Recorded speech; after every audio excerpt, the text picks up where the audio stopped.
to walk me through this.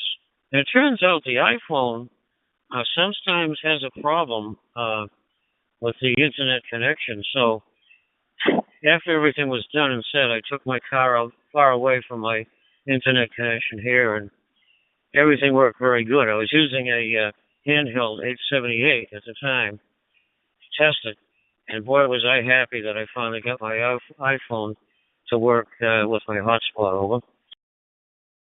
Alex Fiver 280, no, not 280, quite it. M0ALL. I've not heard him on for a long, long time either. But like I say, our numbers seem to be printed, unfortunately. RYSF and so on and so forth. It's in the Apple platform, and I'm going to look at my phone real quick. Like, there's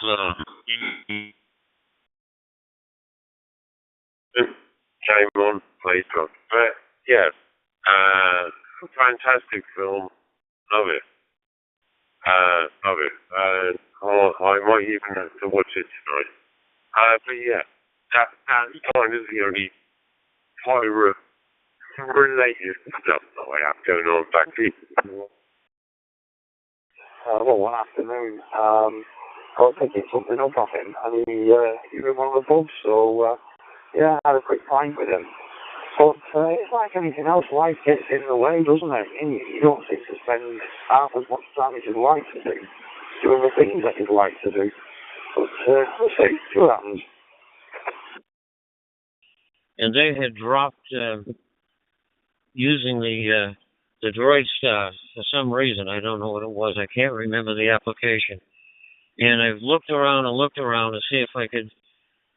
For quite a while, I had looked to see if I could get any current information on how to get Droid Star on my iPhone, with no luck. I have been able to put it on. I have been able to put Droid Star on my Windows 10 and Windows 11 computer, and with some success. But once again, I have had it working when I had the Android phone. Striking seats tomorrow, mate.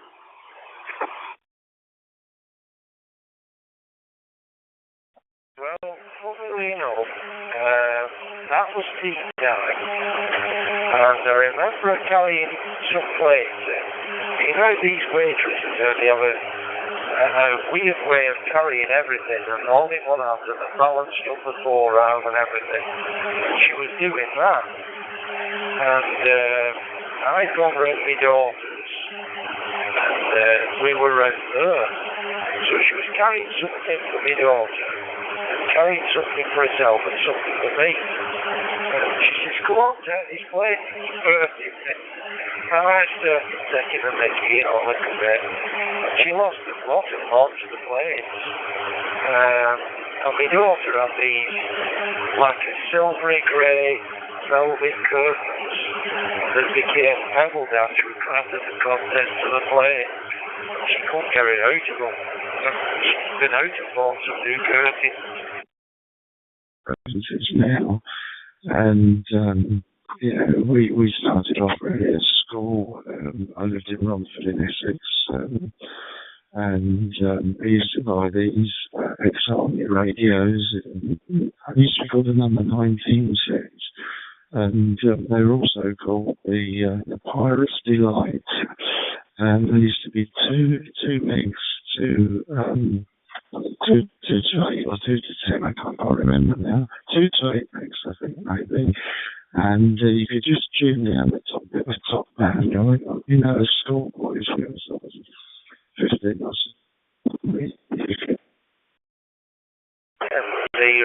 So see, there used to be in here, in one of the rooms, there used to be a cup up near the ceiling, and it was perfectly stuck in the plaster. And she threw it hard at me, and I dodged out of the way, and it sort of broke, but lodged itself in the plaster. And I just left it there, you know. I put it in and sort of repaired the plaster and sorted it out, but for ages it sort of stood there. And it became a talking point. People said, "Well, I started like being called Carol Burr." I it's stuck in the plaster. You know, like she'd launched it down there. We used to have one of these sort of fancy cake trays all made of crystal glass, and it was crystal glass. We got it off with mother-in-law, I don't know how old it was. It was pretty old. But she threw it at it. It smashed it in little pieces. They were playing darts, won't you, Mike?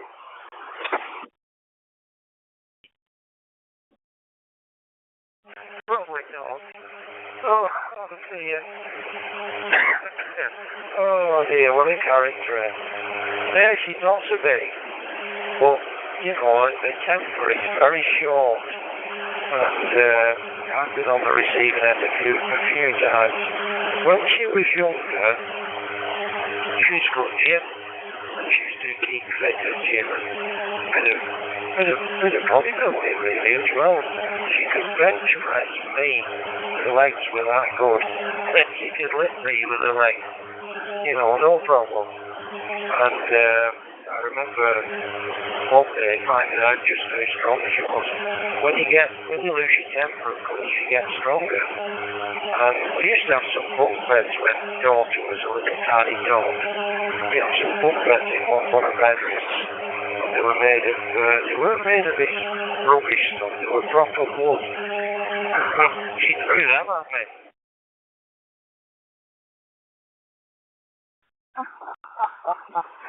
Oh, dear me.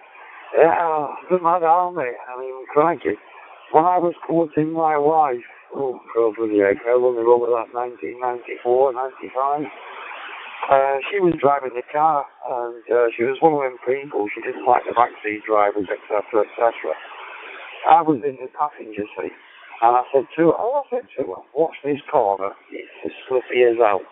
And you could see it, the ice shivering on it. It was one Christmas, one winter.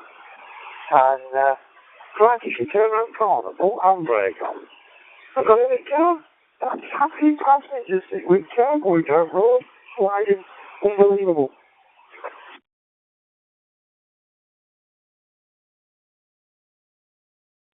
08, so see, I'll tell you a funny one that happened with those. I never got on with the mother, you know, mother-in-law. She really was the mother-in-law from now. You know, you get all these comedians. I was working here at one time. They can't make jokes like that. But they could at one time. You'd hear all the jokes, I ignored and all that. She really was a nasty one. She was alright with her, but she didn't like me, and she made it known. Anyway, we'd all gone out in car. She said, well, let's take me home for a drive. We went out in car, and she was driving. And we were somewhere up the Lancaster, up that way. It was night time, you know, we'd got out for an evening drive. She's like driving in the dark. And her mum was nagging and you're at me, that's her. And she kept telling her, shut up, and she's going on and on and on and on. So she slammed up. She said to her mum, get out the car. And where she got out, there was no bus stops, nothing. It was a little village. Get out the car. She said to her, she made her get out. I was going to get home. She said, find a taxi and drove off. I said, you're not really your mum. Watch me. Several hours later, Mum came home. She fell out with her for about a month. Normally be the stereotypical kind of image of pirate radio, you know, on FM, on the broadcast frequency bands. Let me just drop it and I'll continue. I was just ready to wait, you're not kidding. MC08, so see, let's bring the break in.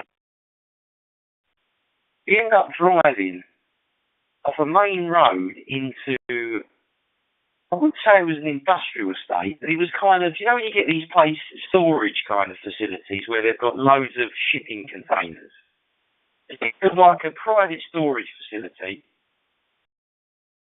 Yeah, good evening. You're certainly getting into the system, no problem. I don't detect any problems that can eat it, right?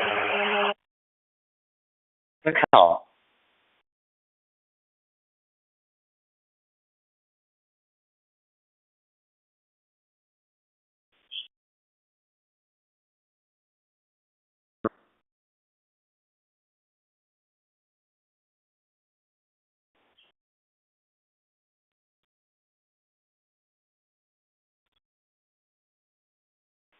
And the whole inside of the container. This is Oscar Zulu 27 Tango. With, egg cartons. You know when you get your eggs at the supermarket, you get the egg cartons. It was just absolutely lined all the way down this shipping container. It was a massive container, and they built like a studio in there. What they would do, because the Ofcom or the DTI back in the day, they knew where, most of these places are in tower blocks. But what they did, these pirates, they got clever. They'd do a studio somewhere else temporarily, and they'd do like a upfeed from the transmitting site to the tower block, and then it would broadcast it out. So there was an uplink. I don't know if it was a repeater, but it was an uplink somehow. They would repeat the signal from one location, and that meant if the antenna got seized, it wouldn't seize the equipment, which was the biggest problem, wasn't it? All the equipment, that's thousands of pounds worth of vinyl, decks, CDJs, etc., etc. So, yeah, that's my personal story. There we go, sharing it with you. I was only an observer. I didn't actually partake. Right, Chris, hand it over to you. Good evening. We have the digital analog ham YouTuber in the house. Good evening, Chris. 2E0 UKH to take. Let's be honest, it's not very expensive. It won't take a lot. So why not walk the other way? We're owning up to some stuff, so I'll do the same thing. You were talking about free banding. When I was 20 years old, I had a Cobra sidebander in the car when I was, enjoying getting into radio and that, and I was stopped outside my girlfriend's house like at 11 o'clock at night. I was dropping her off, and then when I left, the police stopped me, and they saw in the car my Cobra, and I had Zataki linears and everything, and they seized it all. But they seized the radio, and I was taken to court actually, and I was out of work at the time, so I think I was treated more lightly. And I'll just take a pip and then finish off this story. I've recovered, reaching the memory of good belt. That's three, mate. Take care. And the next day, I was dropping my girlfriend off, and I took all the stuff out of the car.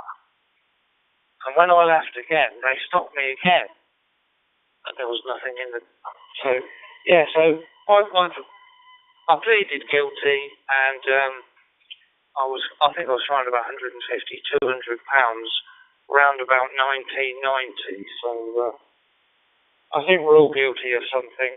But I got caught, and I quite enjoyed it actually, because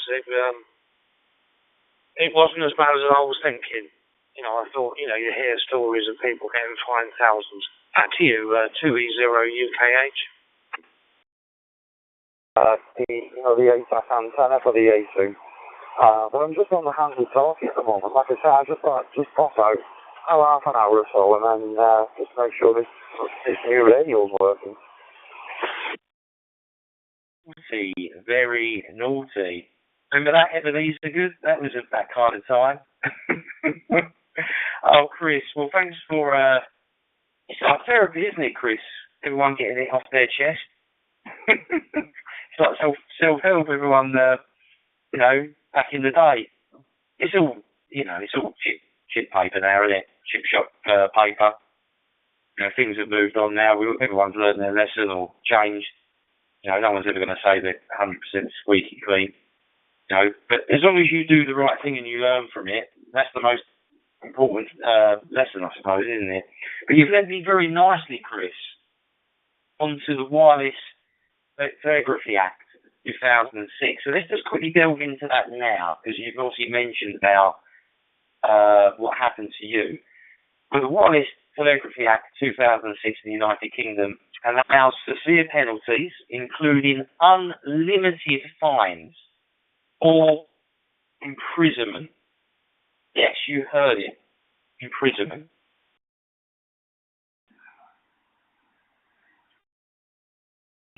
To be honest, I've not had a chance to do anything with HF at the moment because, well, in fact, I've got a, what do you call it, G5, oh, is it G5 UV or something or other?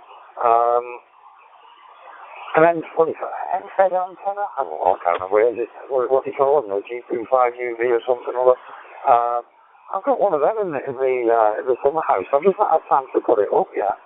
I might want to put it tomorrow because Donna's at work tomorrow, so she's working, so I've got a few things planned for the morning, a bit of shopping to do, and then I might just go in the shack and have a play. Bye. 0X, so yeah, how does this old monster of mine sound like, this old icon base station? It sounds alright. Massachusetts, USA, over. So, a prison sentence, so I'm assuming, and again I'm making a wild assumption, if you were unlicensed, you cause interference in an emergency situation, and God forbid someone is deceased via it. Yes, I'm in South America, Brazil. I'm in the southeast part of Brazil. Just about an hour and a half north of Rio de Janeiro. And it's 1827 here now, just 1 hour ahead of eastern U.S. And it was a very beautiful Saturday today, sunny, blue skies. Now it's at 15 degrees Celsius. And have excellent copy on your transmission. Q5, very clear, very strong audio. Back to you, Kilo Bravo 1, Oscar Tango Quebec from Papa Uniform 1, Juliet Lima Alpha, over. Just in local monitor mode on the Zello. Apologies if you're on Zello. You won't be able to hear us now. Okay. Great, what I told you then. So there's always a way around things. You can get external toll units. They're not easy to get hold of, but you can get them. You can either get a board and solder them into the radio, but you could at one time get an external one that sat up top, and then you fed it into the radio somehow. And that's exactly what I've done. I've got a little box after my radio that's a toll unit, and that feeds into the radio. Yeah, so there is an exception there anyway. I'll hand it back over to you, Chris, to hand any more on your situation or what I've just mentioned there. Over. Made my day. Weather here is in the mid-70s today. Nice sunshine. Little noise in the background. I got some neighbors playing some loud music. I'm not sure. It's kind of unusual, but that's what happens.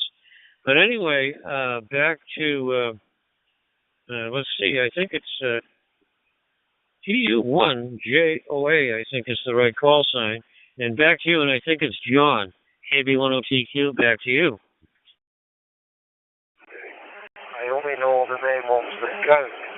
So basically, the 3 wires comes on this, and I told it, and I forgot what the other one is. You just go into this multi-plug on the back of the radio. And you have a very good setup there. It's working very well. Your transmission is very good. No packet loss, no distorted audio. It's pretty good. On my side here, I'm also running hotspot. I have a hotspot using the WPSD software. And I use a small handy talk Rentavis RT3S. Very cheap and very good performer equipment. It's similar to the TYT line of radios. So it's a good thing about DMR. You just need a small handy talk, an internet connection, and a hotspot. You're talking to the entire world. That's very, very good. Like I said, it was a beautiful day here today, Don. I know that you guys up there in North Hemisphere are summer. For us here is winter. So now it's already nighttime here in Brazil, and temperature usually drops a lot. So it's 15 degrees now. Probably by the time I go to bed, around 11 or midnight, will be around 10 degrees Celsius. And I don't complain. It's a good temperature to sleep. So that's what's going over here. I'll send it over to you for your final. Obviously, this talk group is busy.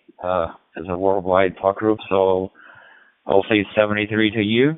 If you, by any chance, log contact from QRZ, I'll log the contact, and we'll be happy to have a confirmation from your side. If you don't, that's also fine. Back to you for your final, Don. Very nice talking to you today. Kilo Bravo 1, Oscar Tango Quebec, from Papa Uniform 1, Juliet Lima Alpha. We'll talk again, Don. 73. I could easily have interfered with transatlantic flights without realising what I was doing. So I think that's all I'll say on that one. They are well-known frequencies if people want to look up free band in nature, but I think that's all I'm going to say, because I don't want it to come back on me with me being licensed, mate. 2E1HWE, 2E0JSV. Had some unusually hot days up here as well. And anyway, 73, I think it may be John, I'm not sure. But anyway, KPU1 JLA, this is KB10TQ, and I'll be clear. Licensed, there will be people out there that have got amateur radio equipment who are listening now, and that's okay, you know, if people aren't keen up, you know. And the thing is, without the knowledge, and I think you've made a very good point, Nick, I'm glad you've called in, to be fair, and obviously brought this up. You know, if you haven't got the qualification and the knowledge, you wouldn't necessarily know that you could have been possibly causing an issue. But I think that's the biggest thing to take from this. You know, if you're unlicensed to use a band, you're on a completely different frequency, and yet we're still talking to each other.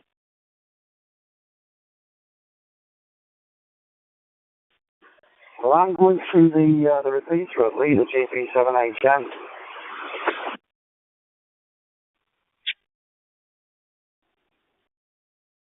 But, you know, even though I'm on a completely different frequency, you know, I can't tell. You know, you sound like you're on this frequency with me, you're obviously not. But because I'm aware that now that you connect repeaters to links to God knows what, you know, it's all very clever, it really is. Want to come again, over?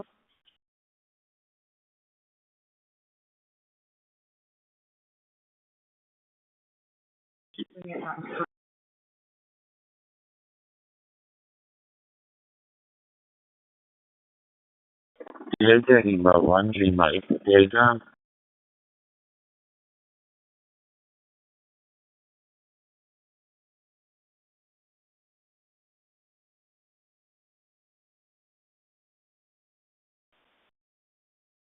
My glasses on, but anyway, I know it's DL, DL1. LEG, I think, is the call sign. I'm not sure who the first name is. My first name is Dawn, and this is KB10TQ, and I'm from Massachusetts, USA. Back to you, over. It's getting him off the system. I thought, who cares if it works? 1 Lima Delta. Yes, who is there? Roger. Oh, Steve M0XEM, he'll say it's not real radio.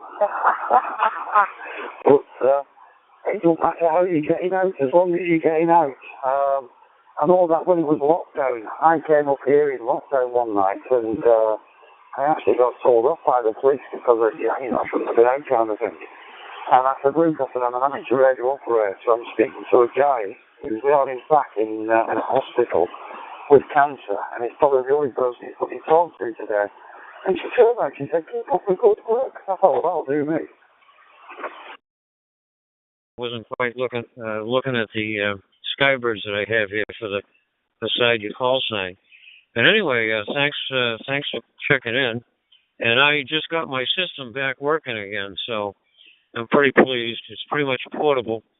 The only thing that isn't portable is my home internet that's connecting us today. But this will work very well with my cell phone in the car as well, so I'm pretty happy. With that, KB10TQ, back to DL1 LED. Go ahead. One window down, and he said, what's this? I said, oh, it's not TV. I said, have you heard of amateur radio? He said, I've heard, but I don't know much about it. He said, where's that guy talking to? I said, it's in Wales. It's in Flintshire. This probably smoked at me. He said, flipping out. He said, we're lucky we get back to the station with these we've got.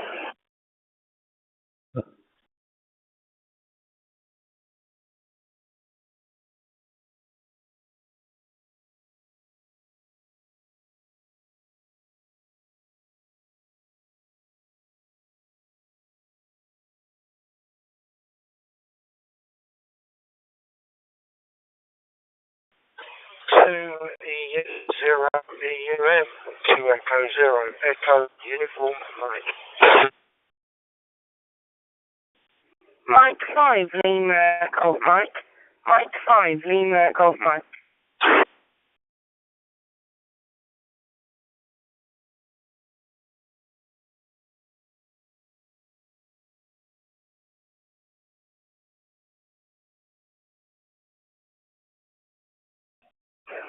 Right, so see, I did something similar a few years ago. I took an handheld into work, and I got into one of local repeaters, and an Aussie came up, and I'm sat in one of the rooms at work, talking to this Aussie, and one of the staff who worked at the place where one of the bosses come over.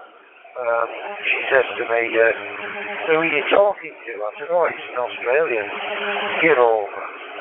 Similar response really. I said, well, she said, I can tell it's an Aussie. I'm not denying that. She said, well, how are you doing it? I said, well, I can't really explain it. I said, well, I'll do my best. And I told her it's going through a repeater and that, and then it's going through a matrix, whatever.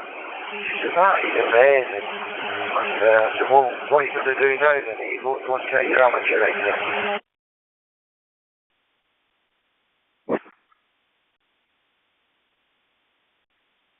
You coming in through your gateway, Oscar, just because I can. I've got to act with. Not really. I've always been quite legal. I've done nothing to stand out, step out boundaries. I'm close to the wind, as you know. Yeah. But hey, we're close to that. I've always been told by another man, you'll hear about it one day. I don't know when God's will or not. But he said, stay off the full with me. Yes, this is KB10T2. I do copy. Although all I picked up on my Skybridge here was I'm probably out of date on my contact list. And so I missed the call sign. The name here is Dawn, and I'm from Massachusetts, USA. And we're on a hotspot today, running pretty much portable with the exception of the internet, which is my household internet. So, KB10TQ, back to you, sir. Yeah, so YHWA. I'm familiar with that. I don't really know. I know, TQ, this is 07270 from Denmark. Do you copy?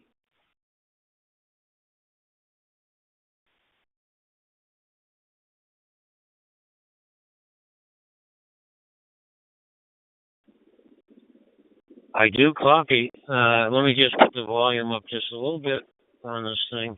And would you give me just your call sign? Give it to me about twice so I can see if I can write it down. Over. Yeah, there's always going to be cases like that, and I think people, they look at an RSGB band plan, like in the Radcom magazine, and I'm sure loads of people have done it completely innocently. They get an RSGB band plan, they don't maybe look at the small print like the little asterisks in the bottom corner that says it's talking, and they probably go on there and talk to someone and don't even realise it. You know, these things can happen. You know, mistakes can be made, I suppose, can't they? Day over here. Well, I guess I got too close to the 21 gun salute, and now my hearing, which was poor in the first place, is gone completely in one ear. So I'm having I do apologize for not hearing the call sign as good as I should. And for some reason, my Skybridge doesn't put the call sign. My radio won't because my contact list is probably way behind. But anyway, I want to thank you very much for. I do copy you, and if I give you a signal report, I guess I would have to give you about a 5-4. But anyway, KB10TQ is back to you, sir, for any further comments. Good night, mate. I'm going to end Okay, Mike. I thought you liked that bit of information. Yeah, it does sound a bit 50 hertz to me. And it's quite interesting that the email works, because you're never quite sure, are you, with the people still using valid email addresses. Thank you for it.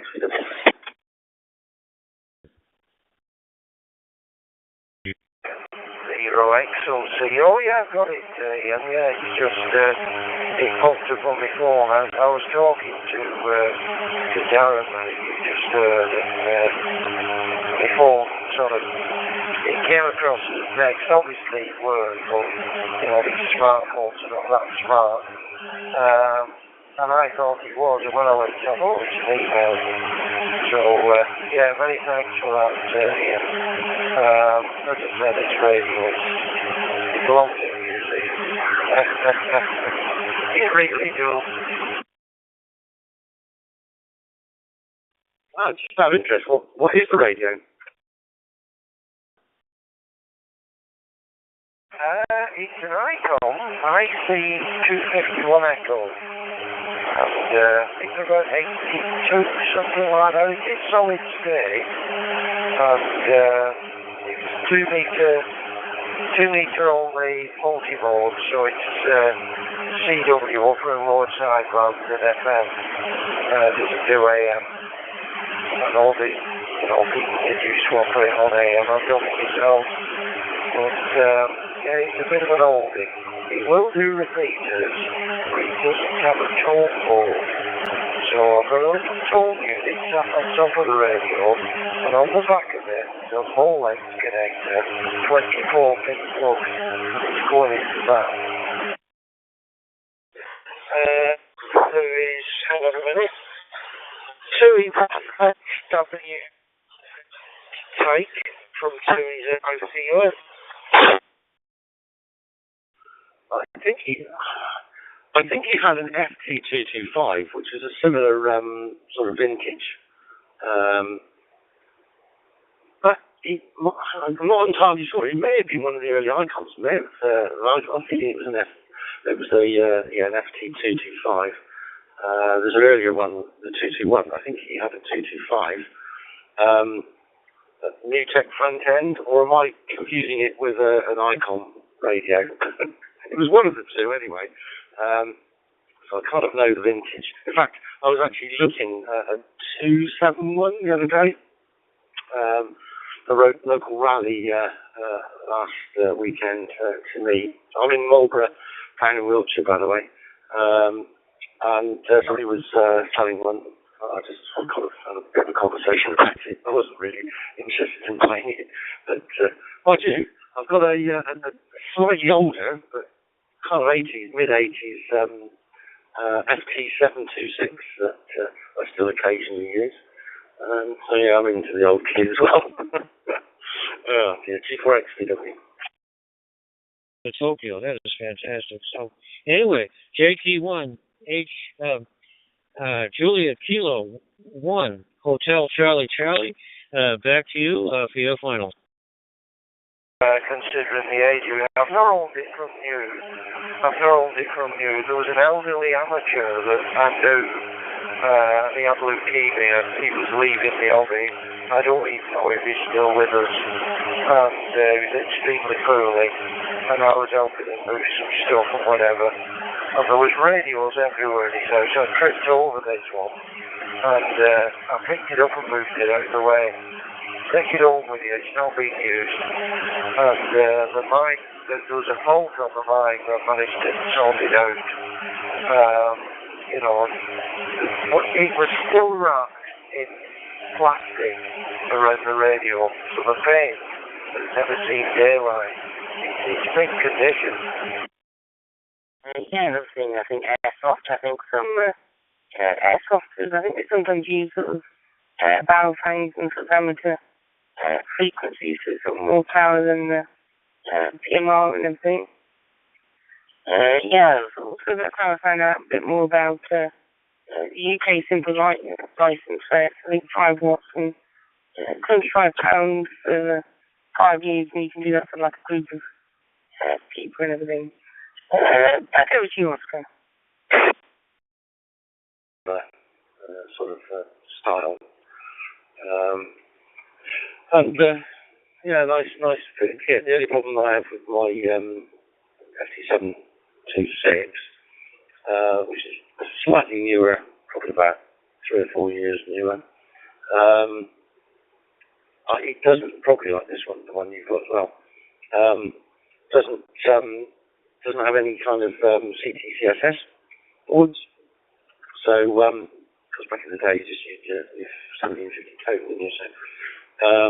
So I can't use it with any local repeaters anyway, but that's not an issue. I would mainly use it as a sideband rig, to be honest. It's got the 2 and 70 modules in it. But I have some other slightly more modern kit that can be used. But yeah, sometimes it's just nice to use the old stuff. Just a bit of nostalgia there, like G4XPW. We've got the off-road vehicles that are using big antennas on other frequencies. They're probably another, you'd like to think most of them. That's always going to be a minority, isn't it? We can't put everyone in a box to say stereotypically everyone does that, 'cause of course they don't. There are people in them kind of hobbies that do, unfortunately, probably inadvertently put in any frequency and probably think they're not doing any harm, and hopefully they're not. There's lots of other users, I think, that can, be using frequencies illegally, but what can you do? That's for Ofcom to police, isn't it? Not us.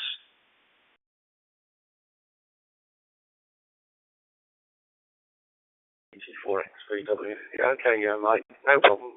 I wish you good night. And I was just having a sort of a late bite to eat. Didn't want to eat too much too late, but just a bit of a drink. I'll leave you to it then. I wish you good night.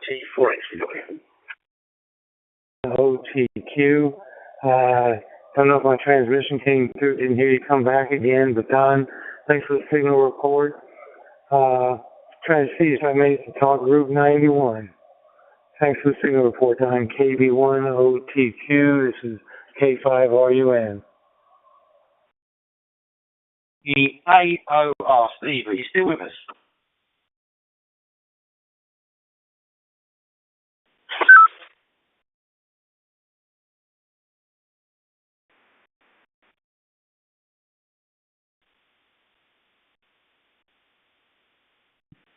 So we lost Steve, no problem at all. So we're on the list.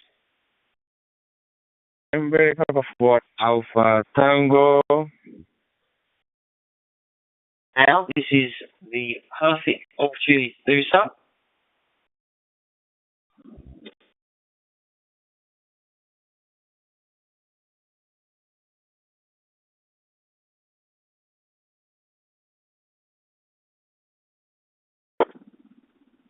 Yeah, K5RUN. Yeah, very good. No, your audio was fine, and no problem at all. You should be doing well. So KB10TQ, I'll give K5RUN a 73. Couldn't get in a little any quick. A lot of people were chunking, but I don't hear much conversation. But anyway, 73, and hope to meet you again. Merlin, your call sign was mentioned in a positive fashion, so thanks for calling in.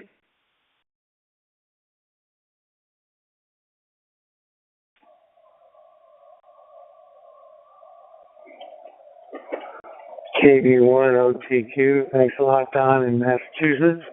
Yeah, it does seem to be a lot of quick hitters in here for chunking, like you say. Thanks a lot. 73s to you as well, K5RUN. Probably on the actual piracy side of things, kind of disappointed. Not really got any,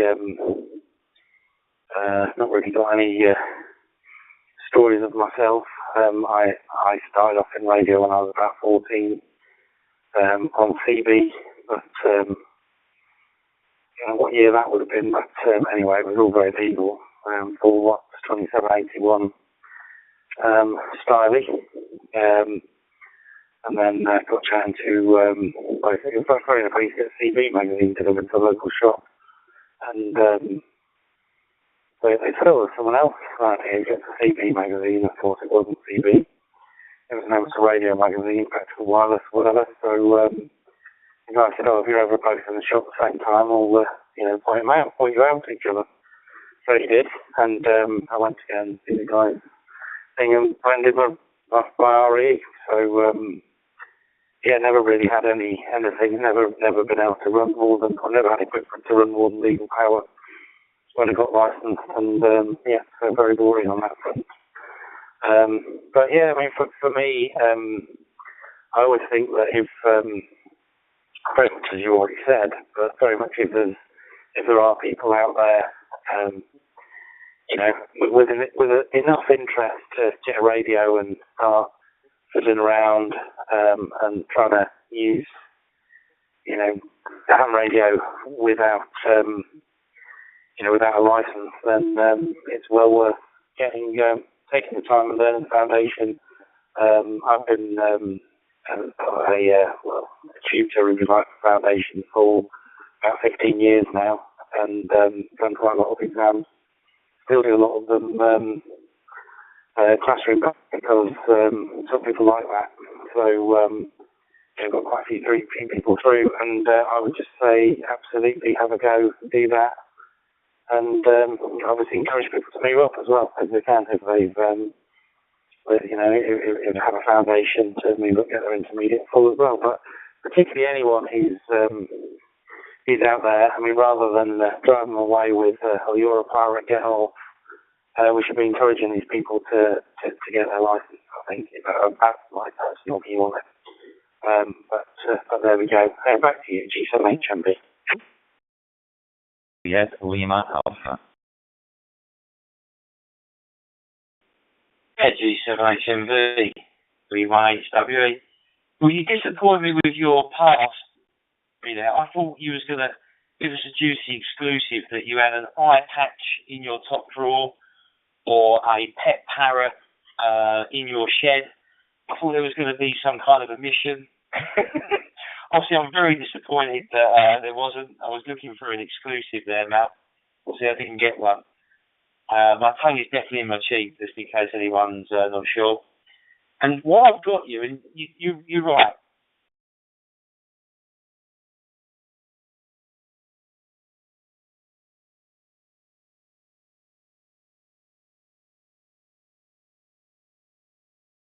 Well,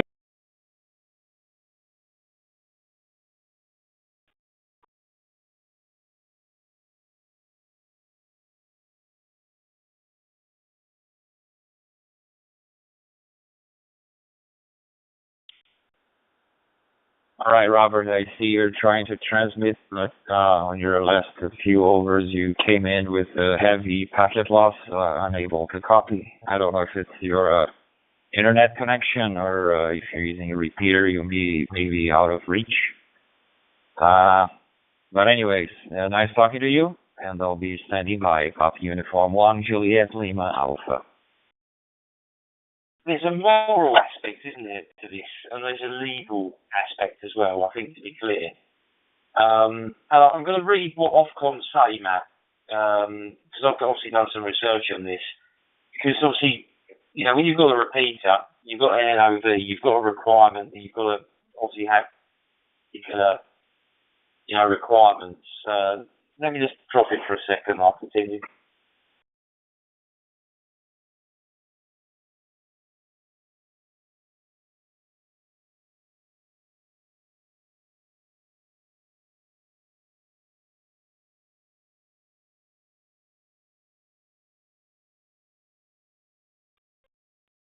KK7, make that KK6 ITV. I think by now I know my own call sign. KK6 ITV, listening in Southern California on 91. This isn't just unlicensed stations. This is, doing the right thing in terms of, your repeater, your gateway. Take reasonable steps to minimise the risk of unsuitable content being transmitted. It is constantly their responsibility if they hear any misuse or persistent calls, take action and address the misuse, such as action that might include documenting or recording audio of the incident or switching the repeater off for a calling period. But, if there's people coming for a repeater, Matt, unlicensed, in your opinion, what should they do? Obviously you've got the Ofcom there, but what more can keepers do to do the right thing there? G7HMV from 2E1HWE. KK6 ITV, listening on 91. Well, I think it's a very difficult position, and yes, we have had people mess about on my repeaters or repeaters that I run, and fortunately, it's been very, very short-lived. All you can do is disconnect, isolate the repeater. Obviously, for example, if it's a repeater connected to a big network like this, well, the first thing to do is, I would say disconnect it from the network and monitor it locally. Obviously, if it's persistent and bad, the only other thing you can do is to turn it off. And sadly, a lot of the abuse that comes through repeaters is not from pirates. Or not from pirates in the way we're discussing tonight. Unfortunately, you get problems from licensed amateurs, which is a shame. Perhaps they have their problems or whatever it may be. I don't know, or grievances, or however you want to look at it, with the hobby, with other individuals or whatever. I don't know, perhaps they're not getting the attention they want. I don't know what it is, why it happens, but actually, that's the case. And then, you've got quite a different problem to deal with, because the people doing the messing about, if you like, are licensed. So that's difficult. I think it's very hard for a repeater keeper and probably for Ofcom to actually generate enough information and probably have the funding to do what we think that they should do, probably. At the end of the day, amateur radio is free to the radio amateur, and all this kind of stuff is very expensive. So once upon a time we used to pay a license fee of £15 a year or whatever it was, and of course that was a pot of money that Ofcom had to deal with things. But of course now that's not a thing. Ofcom don't make any money at all out of amateur radio, or hardly any money. They may sell a few fancy call signs or whatever they do, but it's all down to money from the government or whatever it is. And I just take a reset.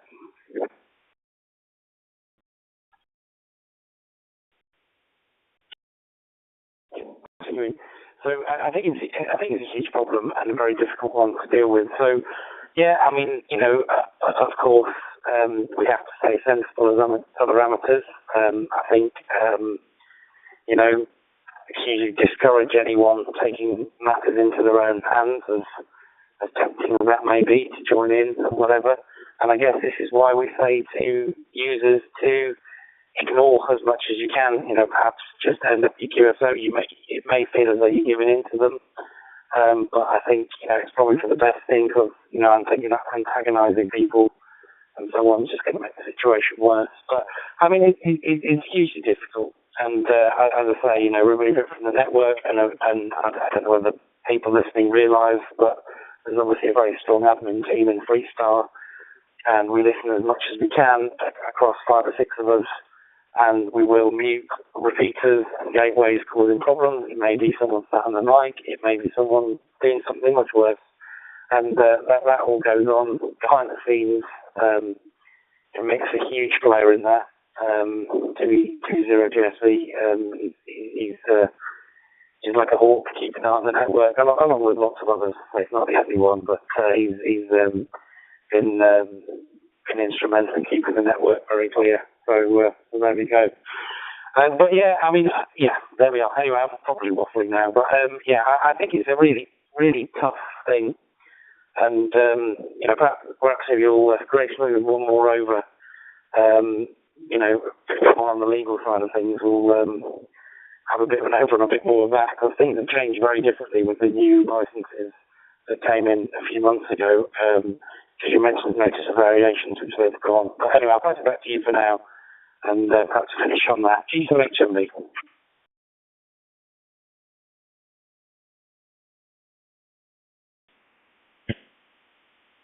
Okay, Oscar Zulu 27 Tango.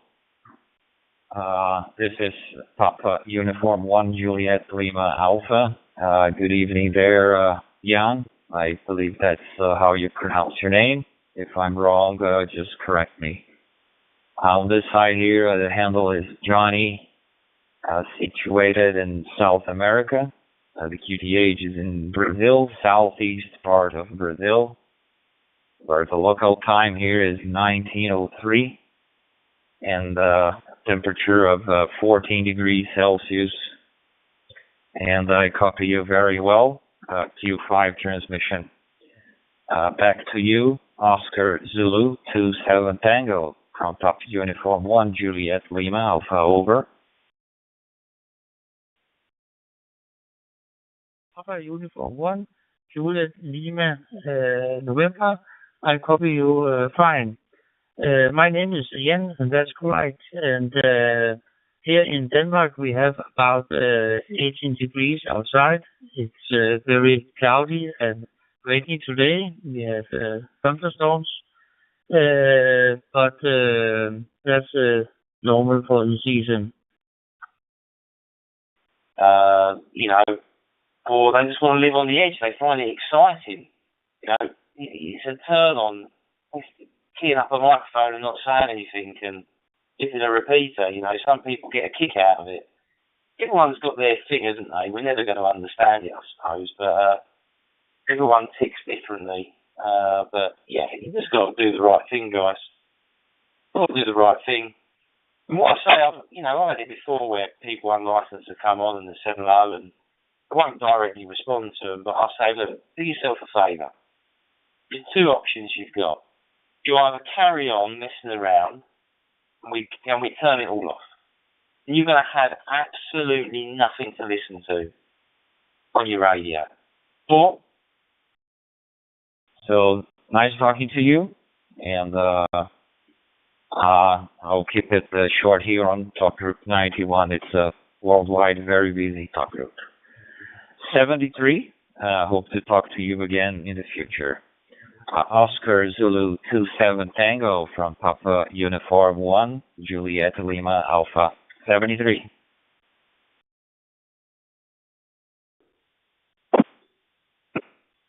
Italy Zulu 3 November Uniform India.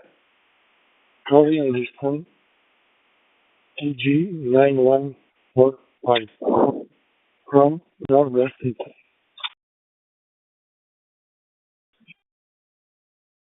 Yeah, there's no problem with using crossband repeat as far as I'm aware, and so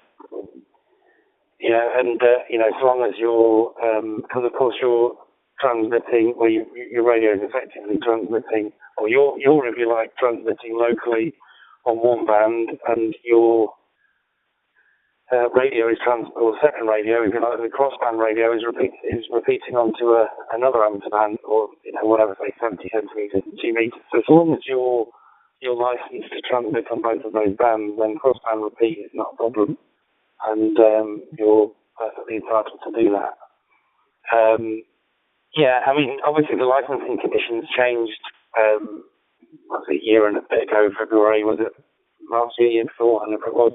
And when that happened, the NOV disappeared, and it was all rewritten, and you now get a frequency allocation thing, and both things now. The frequency allocation thing, you don't have to have a frequency allocation, and also the other thing you don't need is you don't have to have a call sign. You can have a repeater just running under your own personal call sign, and that was actually how it was all written when the license was rewritten. But obviously you've got a situation then that you've got repeater keepers that have got, I don't know, notice of variations for, say, 10 repeaters. So while they went to do that and change all those call signs to run under their personal call sign, I mean, it's a bit of a logistical nightmare to do that. So the ETCC, which is not Ofcom, they're sort of part of Ofcom, if you like. They're a committee, an advice committee. They don't have any kind of jurisdiction or whatever. But the idea was they decided to carry on their volunteer work to basically, maintain the database, which I think is the main thing that comes out of that. So the other thing was they decided to still allocate call signs, and by allocating the call signs, people could then carry on using the call signs.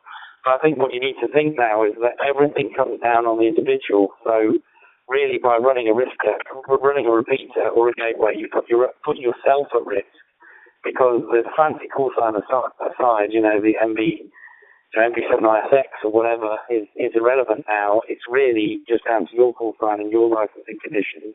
So if someone's using that device, then they're actually putting your license, if you like, in a way, in jeopardy.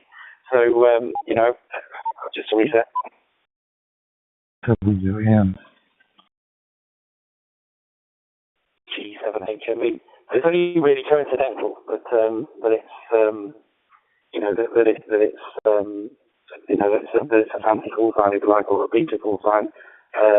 This is why a lot of the it became a lot easier to apply. You didn't have to have shutdown operators and this and the other, because everything is down to the individual now. They just will go, Matt, this repeater's causing a problem, sort it out, and it's up to me to go and shut it down. If I get some third party to do it, whatever, Ofcom, because it's nothing to do with Ofcom anymore, no one's really interested. It's just down to the individual to sort everything out. So things are hugely different to how they used to be. Anyway, there we are. I'm awesome enough. Thanks, Oscar. Back to you. 2E1HWE, HME.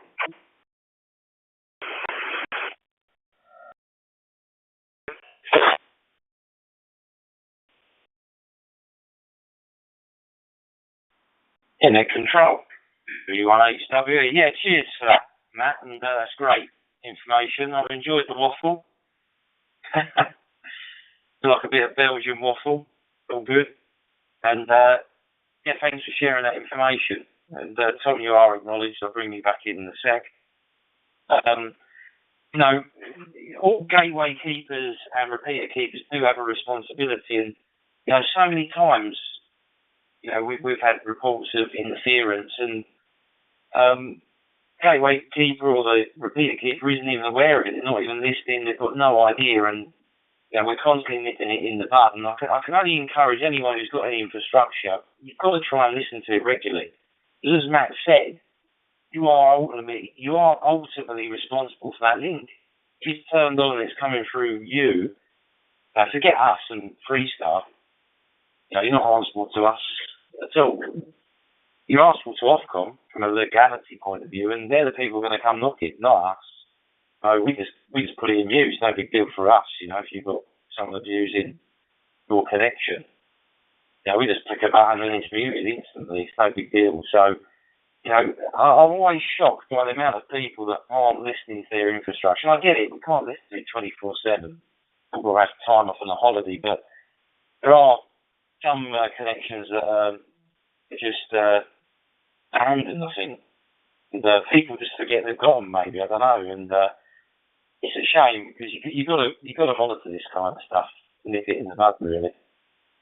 Right, we've got Tom is coming back in with a comment. Go ahead, 30EUM. In South Korea. Italy, 03, November, Uniform India. This is HRTI TV. I'm tearing my hair on the head yoga, trying to find you get to this on the path. What to do with it? I'll get to front the chat.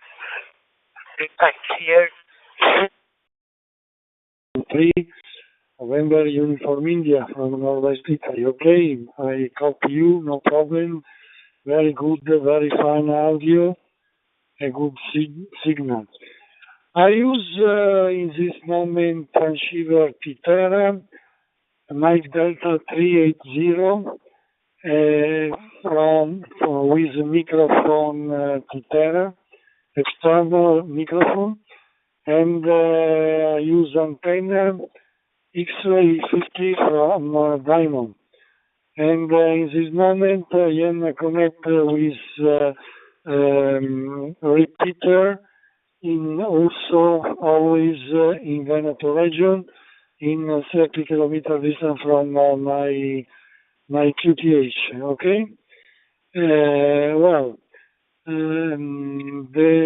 Today in my country the weather is good with 30 degrees there from the Kim. Back to you. Tune again for me. Do you copy? Hotel Lima 2 India Papa Bravo from Italy 03 November Uniform India. Over. Well, there's been a flurry of activity. There's been a few people jump on. So they know who they are. Him. 6, Quebec Tango, M7OHK. You're coming through absolutely finely. Samsung handphone. A very simple system. Woman is outside. Our country is still not in the global market contingent. So it's last week temperature is about 35 and over. Very hot days, high.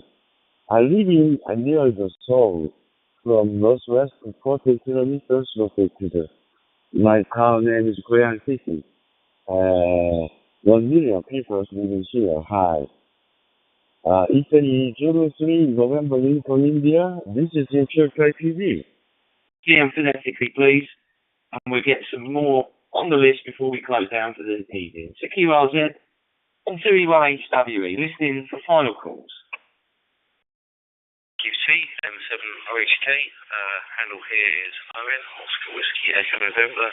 I'm in North Essex in the UK, and it's just coming up to 11:15 in the evening here. I haven't had quite such as warm weather as yourself. It's been pretty miserable today, but that is a typical British summer for you. Nice to meet you, James. Hope you're doing well. Over to you. Fidelity, your audio fidelity doesn't sound too bad, but there's a characteristic kind of noise in the background, which I know when people are using Droid Stars. It's kind of a low level, odd to describe type of sound, but when people are using straight DMR radios and so on, it's not present. Go ahead. Your family.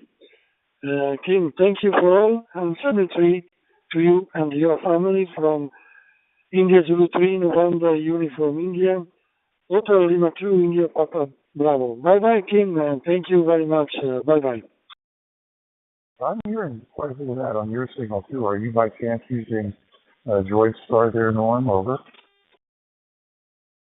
This is Richard TV. Today morning time, your 100 p.m. time contact. I am very happy time. You also have a good day and take care. I picture again. Italy 03 November Uniform India. This is Richard TV, so Korea 73. Ciao, ciao. The smell, it's horrible, isn't it? That sulfur, like rotten eggs. Yeah, nasty. So I hope that passes by soon enough for you, James. I used to have a cousin who lived in Hawaii. Not my cousin, my wife's cousin. Sadly, he's passed away now, but it's a part of the world I've never got to before. So I'm just going to ask you a quick question. If I ever go to Hawaii, where should I visit? Over to you. Yeah. Well, I don't know what you hear, but it might be very similar. It's the way it's processing it and so on, and maybe. It's essentially a software vocoder. Well, I think the Anytone is too. However, I understand every word you're saying, and the fidelity, the highs versus the lows, and so on, are just fine. It's just that background noise that you wouldn't want to have on broadcast radio. Go ahead. Duplex conversation on crossband. Not legal at all because we were pirating, but it was fun. But yeah, I used to hear loads of pirates all over the place. Back then, there seemed to be more of them than there were legal ones. E7 WAP. Pearl Harbor, the military bases there, and Waikiki, the big fancy resort area. So I'm out in the country, basically, even though I'm 280 air miles away by air, on my island that I live on, there's only 300,000 people total, only 300,000. My gosh, I'm sure South London has more than 300,000. Even Soho district in London has more than 300,000. So we're very small in population, but large in land area, but not really developed. You have to drive around the island. The roads don't go through, cut across, except we only have one expressway which goes across. But yeah, do come and visit us. Check the prices on the internet. But don't. The problem is, if you come in the fall, September, October, that's our hurricane season. That's when we get a lot of rain and a lot of humidity. You don't want to be around when it's raining and sticky. That's no fun. Anyway, M7 RHK from KO6QT. Back to you, Owen.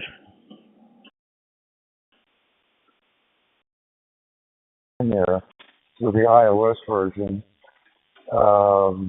And as a matter of fact, I talked to one individual using a later model Samsung Galaxy phone than I have. He's using an S23, I believe, and I'm using an S20 FE, which is an older, probably 3 or 4 years old, technology. So it may be something in the phone itself that's generating it. I'm not sure. But, I don't know there's much I could do about that, but I was also getting reports that the audio sounded like I had 70s, the 80s, or whatever that was there. Yeah, great for you to call in. Thanks for sharing that story, Frankie. Always good to hear you on the net. Right, we're going back over to the other side of the Atlantic to Cole. Regular top talk contributor, I hope I say the word. Top talk caller. Always calling in. Thanks for your participation again this evening, Cole. Didn't know until you just said, so thank you for that. I never realised Hawaii. Yeah, I'm aware of that. I'm not. I can't judge the time very well. I don't know if there's a way to see that on the screen, so I know I'm not going over or not. But I think I was pretty close. As when I dropped it, you were telling me about the, that this has a 1 minute timer, so I probably missed a little bit, but not too much. Well, that's a pirate station, so that kind of sticks in my mind. As far as TV, I started on TV. The ham radio seemed insurmountable at the time. This was in the early 70s. And the funny thing is, TV was legal here, but you were supposed to get a license with a call sign. I think you even had to be 18 to get the license, which I wasn't. I got a relative to get it or something. But when I got on, I realized that absolutely no one ever used the call sign. So I think everybody was a pirate in a sense because they just didn't bother using these call signs. Eventually, they dropped that in, I think, '83. The whole licensing of it at all just got dropped. But I don't know if they got any trouble. They were really chasing people running a lot of power or, that you have all over the world. I'm tying into whatever your servers in the UK. I'm using the YSF reflector 80185, which goes into the HubNet server and sends the RF all out. Wow, this technology is just amazing. Anyway, I'll turn it back to you, Owen. M7OHK from KO6QT. Over to you, sir. So that ought to be my next project, I guess. Okay, on the sky, the sky here is clear, bright sunshine, probably 97, 98 degrees over. The UK was saturated with American television shows. I think that's a fair thing to say. I remember growing up as a kid. We idolised a lot of American TV, film stars, television stars. Whether it was, there's loads of different examples I can give, but whether it was Ghostbusters or, there's so many things, and obviously the amateur radio wide the films, Smoking the Bandit, Convoy. There's also another one that's off the top of my head. There's another Burt Reynolds one, Dukes of Hazzard. There was all these kind of, even James Bond, I think, when he was it, I can't remember which film it was, when he was in the Deep South, Louisiana, all the poppers. There's a lot of CV use in that and radio use, and I don't think people in the States realise how much of a influence American culture had on people, radio use in the UK, people buying 27 megahertz stuff. And obviously a lot of it to start with was illegal, it's the AM stuff, which we weren't allowed to use. And it was only through lobbying and protesting that then they finally granted 40 frequencies that were legal, but you couldn't speak to anyone else anywhere else in the continent because it was only for the UK. Anyway, I won't digress anymore, but I just wanted to share with you, without that American culture, a lot of us might not even be on the air now talking to you, because that's where it all started for a lot of us. See me there, Carl, back to you. Squeaking here in the background when you dropped off, so I don't know, maybe somebody else is trying to get in there. I guess we shouldn't hold it up here. Thanks for the call, and by the way, I'll give you the temperature in Celsius. It's 33. 33, if that's a little more relatable to you. I can switch that instantaneously on the weather app on my phone. So it says it's 33 Celsius.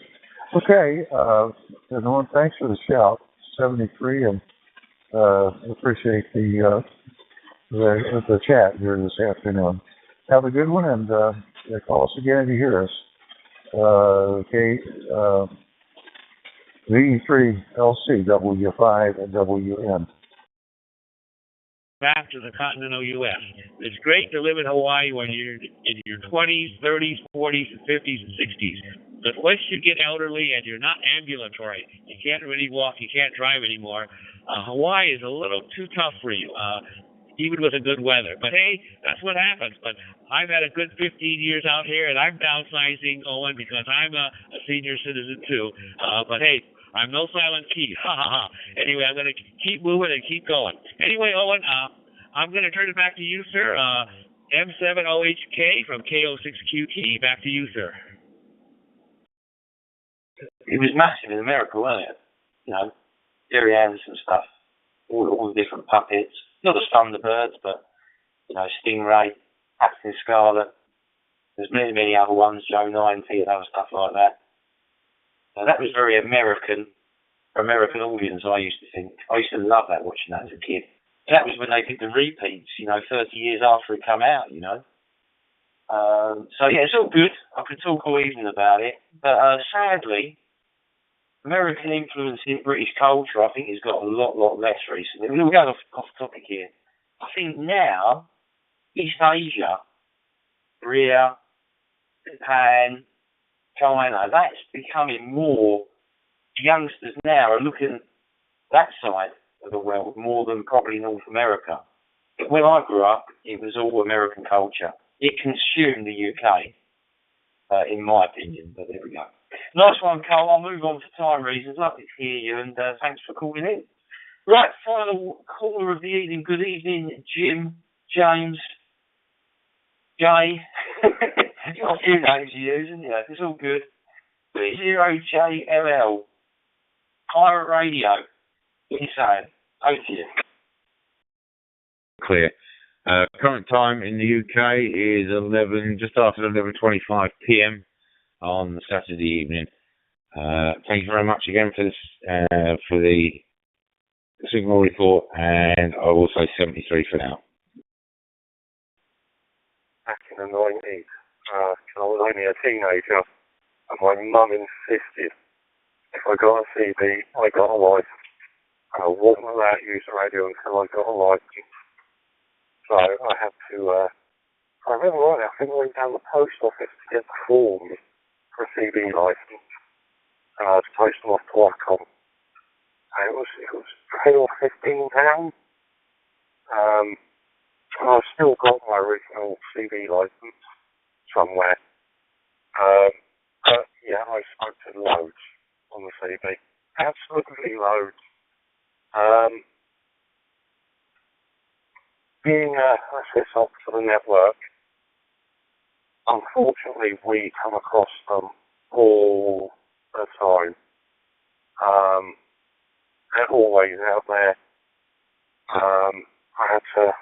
The other day I had to turn a node off of the network because of the virus coming through it, who refused to stop broadcasting. So,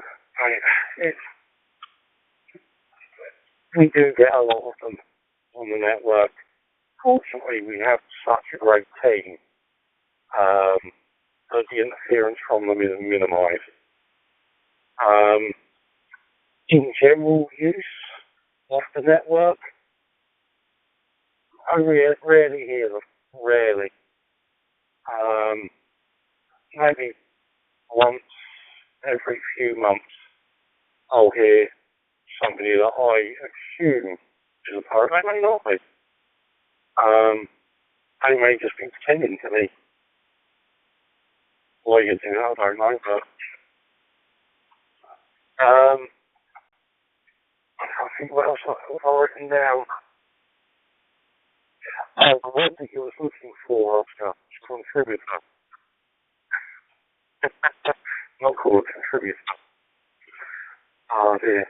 But I will pass it back over to you. 2E1HWE20JML. 6QT, and I'll be up and clear thereafter.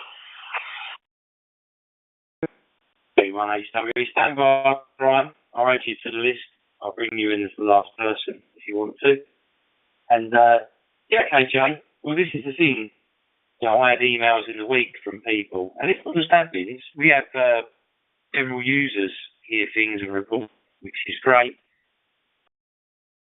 She's had a great evening. It is a bit late over there in the UK.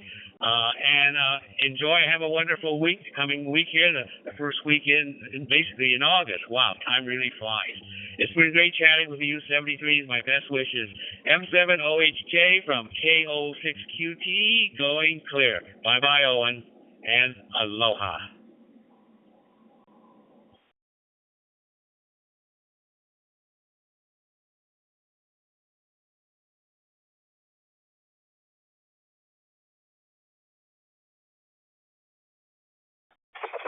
As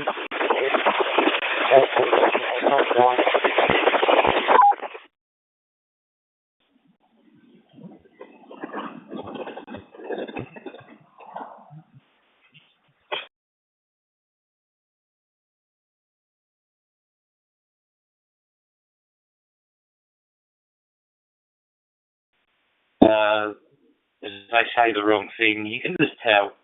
You can tell, not always, that they're a bit shady.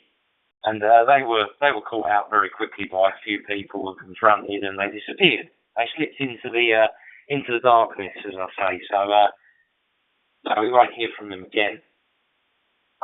Look, happy for people to listen. People to listen, enjoy, no problem at all. Please just don't key up.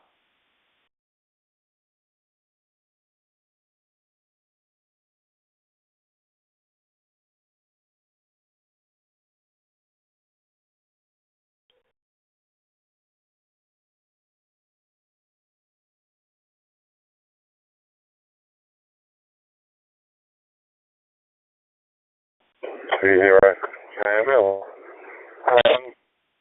the only thing I'll add to that is don't engage. A number of times I have heard people engaging with pirates and just falling into the bacon. They'll have full-on arguments with them, telling them that they're a pirate, and they know they're not even actually talking to them. Don't engage with them. Report it to us, we'll kill the connection. Yeah. I'll come back to you there, Oscar. 2-0, KML.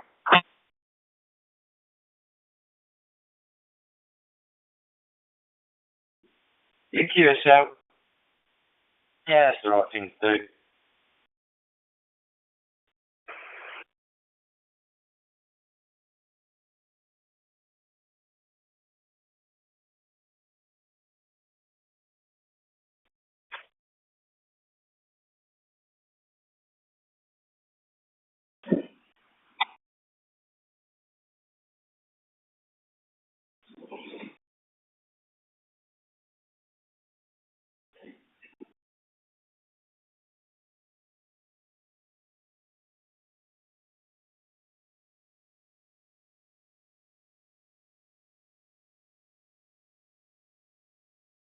GW5, GW.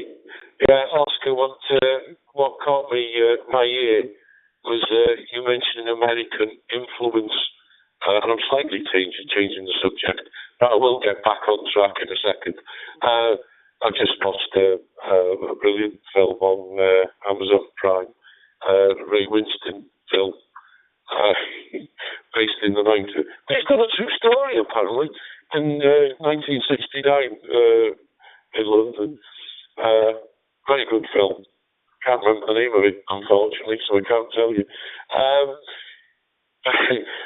So that's what caught my ear. You've seen American influence. Unfortunately, we are, aren't we? This is why I like watching the old British films.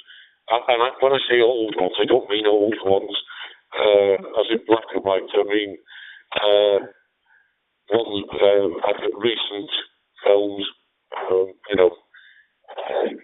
we tend to go, no offence to our American friends, but all the films, Americanized, getting Americanized. That was the term you'd used, Oscar. Getting back on track, piracy and all that. I was thinking back, Oscar, to a few months ago, when somebody had a go at me about my call sign, and gave out a call sign, but it was a spoof call sign, and this is what's really worrying, Oscar. When you explained to me off air that you knew who it was, and it was a licensed operator who had a grudge. That's something I despise, Oscar. Absolutely despise. The people buy a bullpen and think it's funny to interrupt us. That's one thing. but licensed operators doing it and using false call signs, so forth. That's absolutely despicable. Back to you, Oscar. Australia. Yeah, you're making a good trip here. And good to catch up there from over the ocean. Good to catch up, over. Too much as we want to end on a high, obviously, and close the net now. But what you'll find, Brian, is there's spineless people out there. There's people with no backbone, and they hide behind the faux call sign because they haven't got the intellect to have a double conversation constructively with someone and argue out their grudge or a dispute or their debate.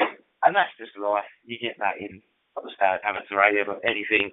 People want to, especially online, the worst ones, all the trolls online, isn't it? People want to be anonymous behind a fake profile. You're going to get that.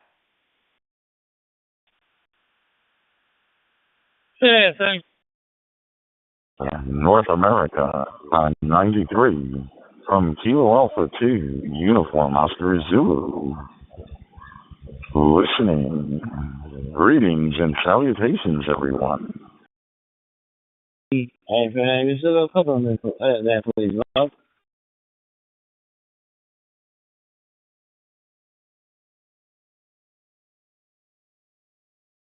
Good evening, Pete. Kilo 1, Charlie Victor Mike, riding shotgun in the Mobile. Thanks for calling in. We're going to get this net wrapped up now. Now? In the Mobile. Not bad at all. Yeah, I'm using my Droid Star here on my phone because I didn't bring anything with me. But all is well.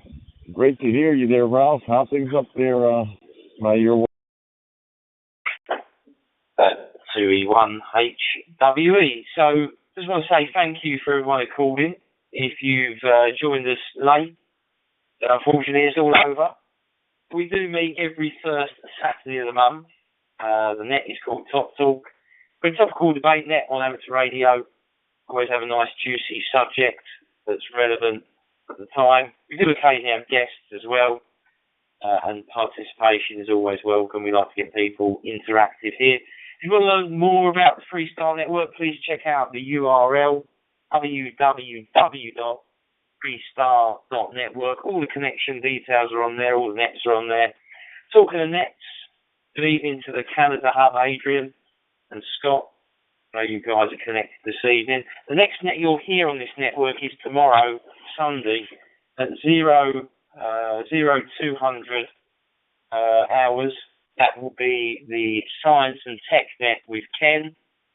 That's a really unusual net. Probably one of the unusualest nets you'll hear. Very interesting, actually, on all things science and tech.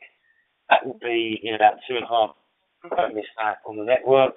And also, we're back over to Canada tomorrow at 6 o'clock our time for that 1800 is summertime, which is 1700, isn't it, UTC, if I'm correct?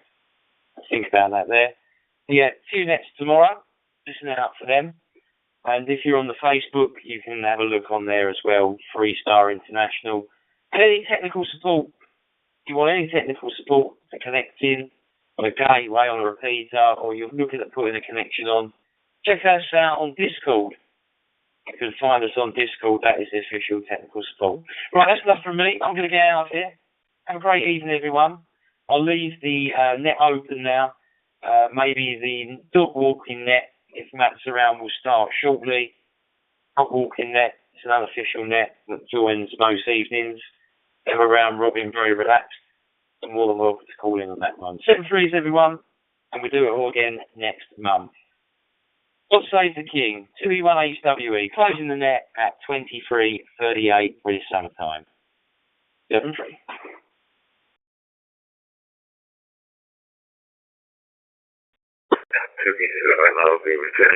Yeah, I'll go on here actually. Somebody bought it me years, decades ago.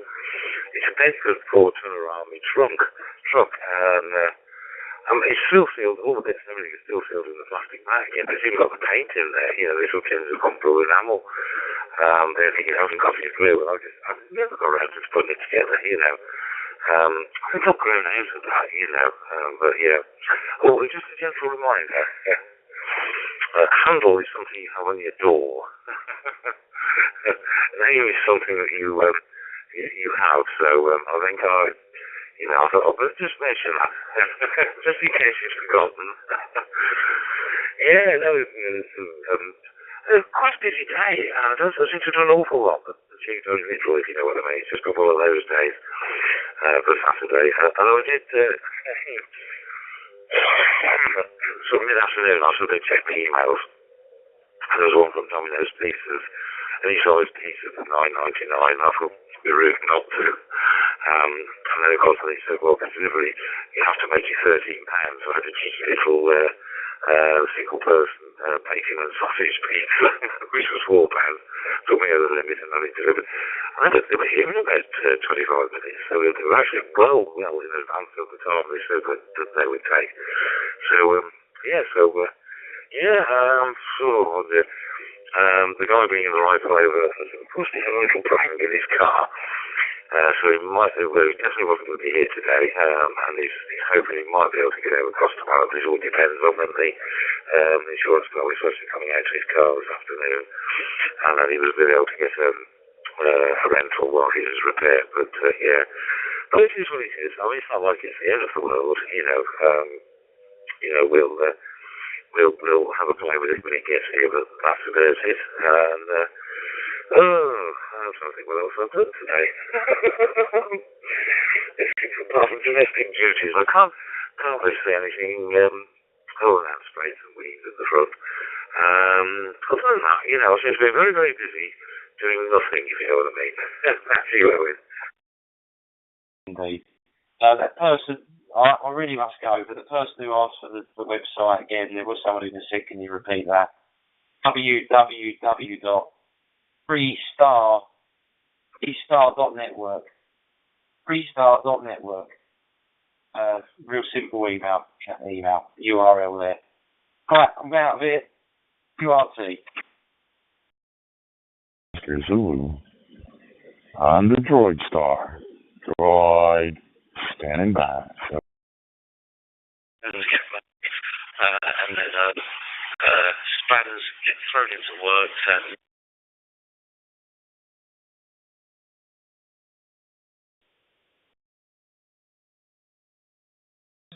optimized for work.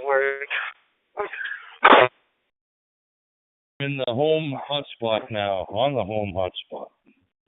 I'm back, Pete. K1CVM. Geez, I'm HMV. Sure, yeah. Hey, sounding good. Easy connect. 1, 2, 3. No law. Nick,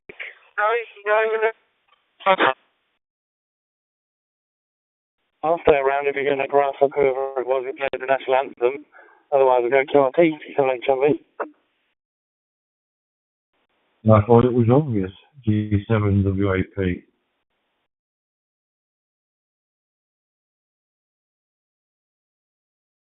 What was your mark for that, Matt?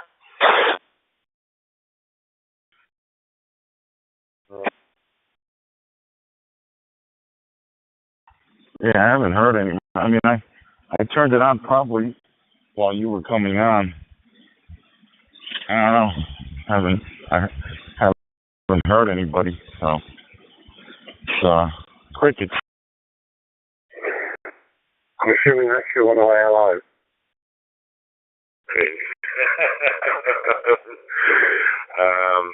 But yeah, no, it's, how can I put it? I feel a bit classy when it comes to the operator would be. Well, can I just speak to the operator who is, not the one who might have been? How can I put it? How to,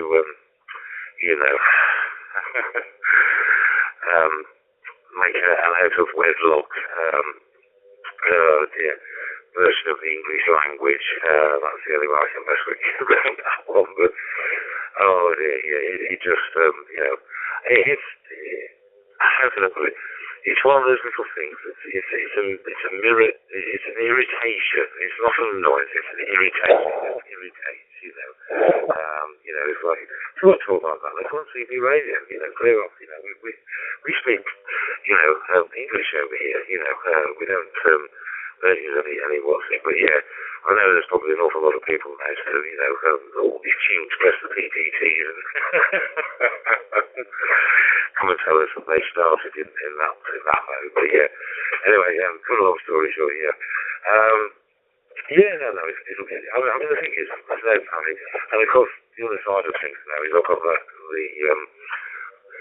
guy local to me from the sort of the repeater group of friends that deal with it.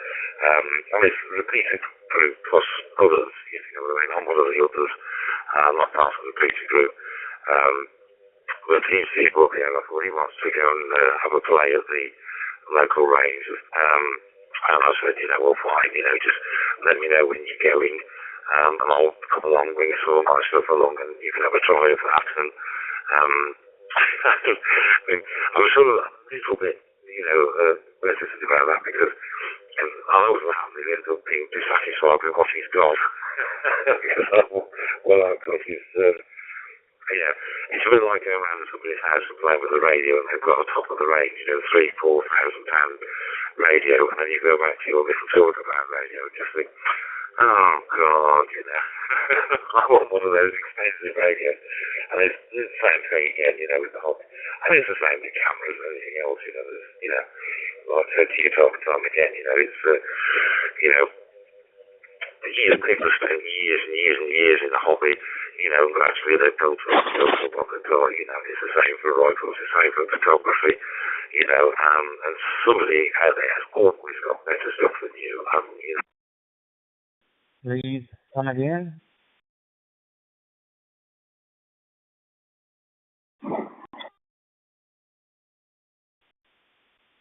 Chili 0.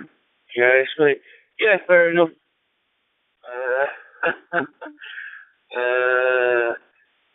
Hopefully, oh God, I didn't leave a gap to see if Brian was still about. Jay, when out to you, leave a gap, please, will you?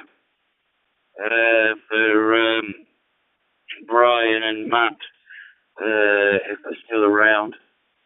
I was trying to do too many things at once, and you all know those blokes can't multitask. And I'm tired and absolutely shattered today. I had a long day out today with my son and my grandson. Involved quite a bit of driving as well. The best way of keeping my grandson quiet. He seems to have found his lungs at 3 months old. So anyway, over to you, Jay. Leave a gap for Brian and Matt are still around. But it sounds like they're not quite brave enough to call in just yet, so I'll continue. Les, as ever, you brought the conversation around to food, bacon rolls. Well, I know what tomorrow's breakfast is. Thanks for that. Make a nice change from the cereal. But yeah, all received there, mate. I wonder with the air rifle that you're buying, are you intending to do competitions? Like I think you spoke on here before about what's it called, the bell target practice, where you have to build behind the target. Flew back down, drove back down from Newcastle yesterday, rushing and checking my emails to see what my new antenna had turned up. I kept saying by the end of the day, I got home about 7 o'clock. No antenna. And it arrived today. So I've just finished putting it all together. Improving it a little bit. I've got some heat shrink where the carbon fiberglass goes into the metal. So I now have a AWK copper support ish. Not the usual for the kilo antenna portable. Portable to drive on mast on the van, which I can put up to.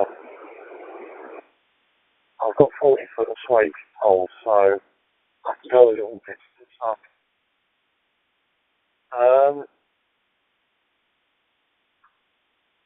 What else we've been up to?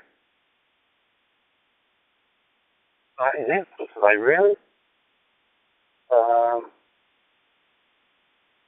Yeah, pretty lazy day. So I've got shed loads to actually do.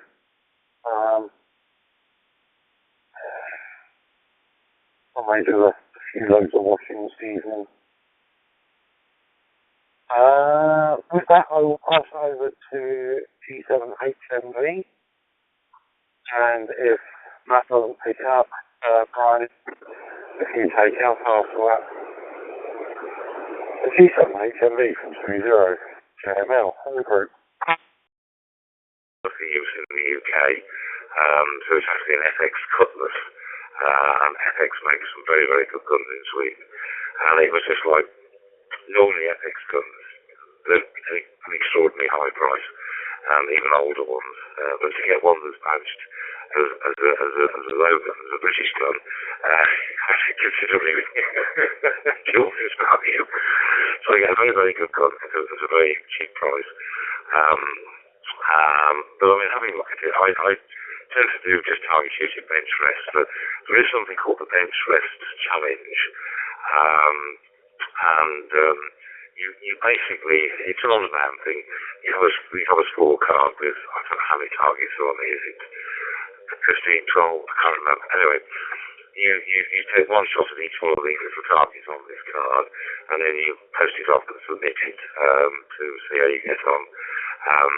Now this gun has a power knob on the side, so I can drop it down to a lot less power than these full power things. So I could use it for bell target.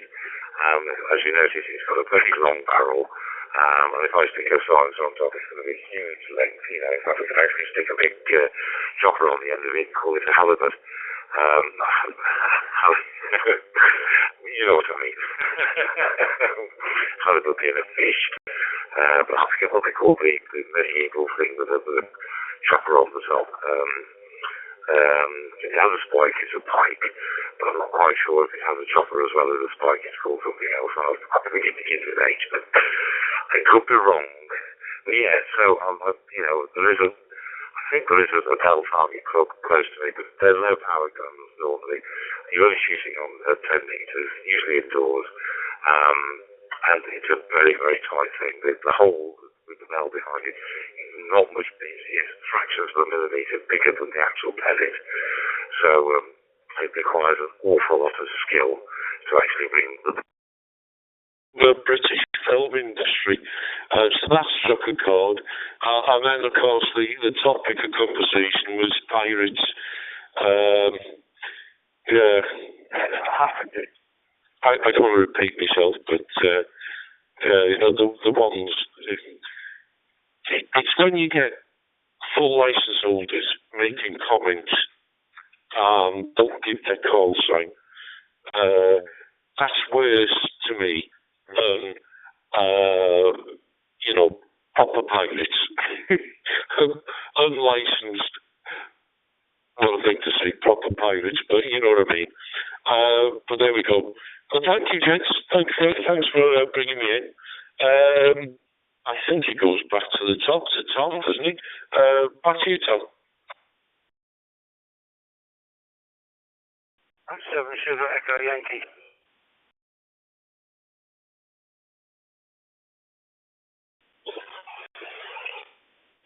A5T E20EM. Yeah, okay, Brian. Comments, concentrating on, yeah, good. It was not a great station, okay. Would you go ahead and pass it back to the maid?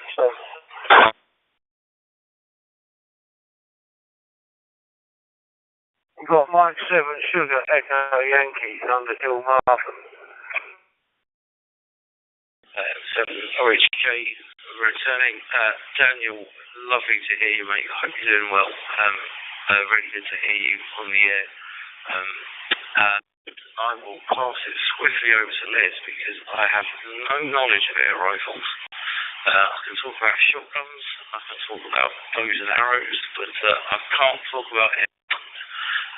So Les is your man for any kind of intel on shooting air rifles. So Les, I think you and Daniel and I have been on a QSO before. Can't remember when, but I think we have.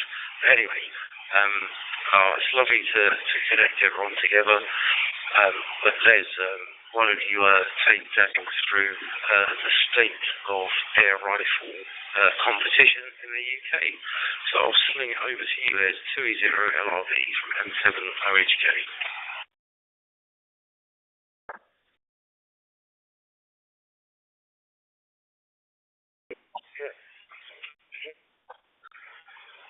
Black and white sort of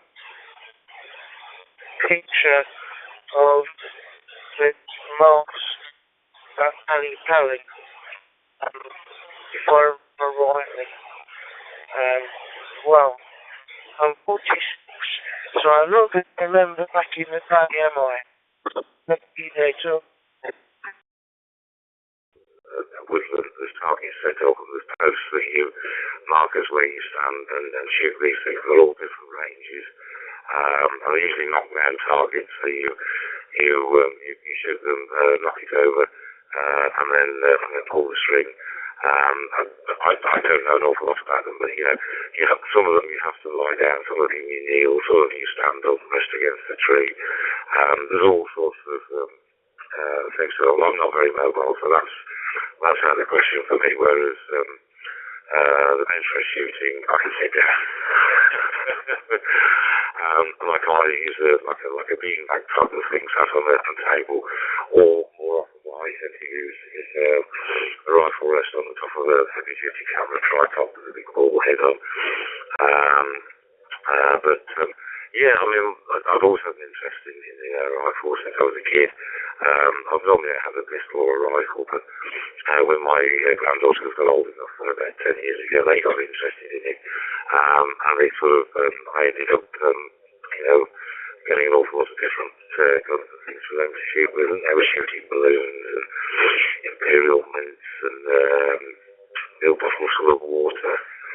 And just one an exploding target. But we won't go into that. Let's put it this way. I bought 2 packs of 10 and I've still got 19 left. I was never allowed to put more up. At my eldest daughter's house over in Leicestershire. But yeah, no, it was awesome. And there's lots of clubs and things about, I mean, just look for air rifle ranges, air rifle clubs, and you'll find there's probably quite a few by you. And you just go along and shoot. And there's no, you don't have to shoot competitively. You can just go along and basically do a bit of target practice, or what they call blinking, But if you get a gun, have the decent enough guard, say, 10 yards long, low-powered air rifle, you can upgrade from the back garden with the kids. I don't know what point in life you're at, whether you've still got kids at home, whether they would be interested in that sort of thing, but you can have fun and knock down targets. I don't know, I've got one here with so my FG710 yanked head halfway. I'm not happy with. It's taught me a lesson with that antenna. So I'm going to either be looking at dipoles or folded dipoles or whatever now for the HF bands. But there is one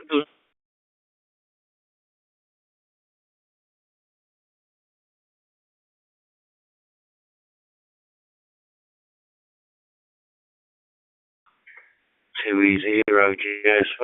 My 710 will actually tune the end-fade half-wave. It won't tune it. It matches the impedance, doesn't it?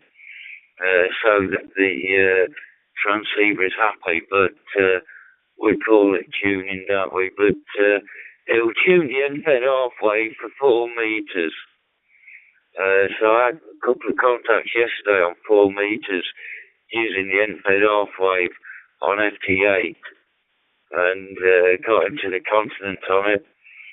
Then I had a thought, you know, why don't I try my 5LE on 6 meters, see if the 710 will match that as well.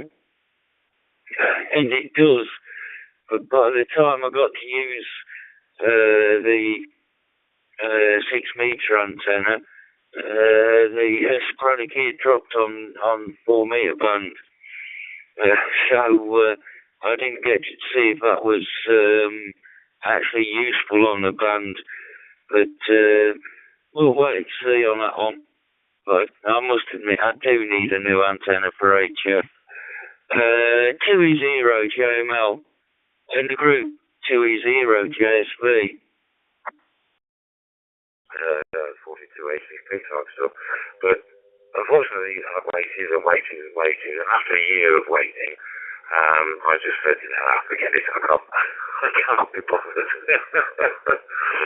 Too much commitment. And to be perfectly honest, I was, you know, while I thoroughly enjoyed my shoots as a guest, I don't think I would like to have done it on a regular basis, whereas the air rifles have been great fun, and I can shove them back in the car and take it home to my grandkids over in Leicestershire or wherever, and enjoy it. I've got 2 young grandsons, you know, that are rapidly approaching the age where I can start sort of showing them, and they'll love it, you know, and I can sort of instill safety into them. But yeah, it's still around, but as I say, it's so highly regulated.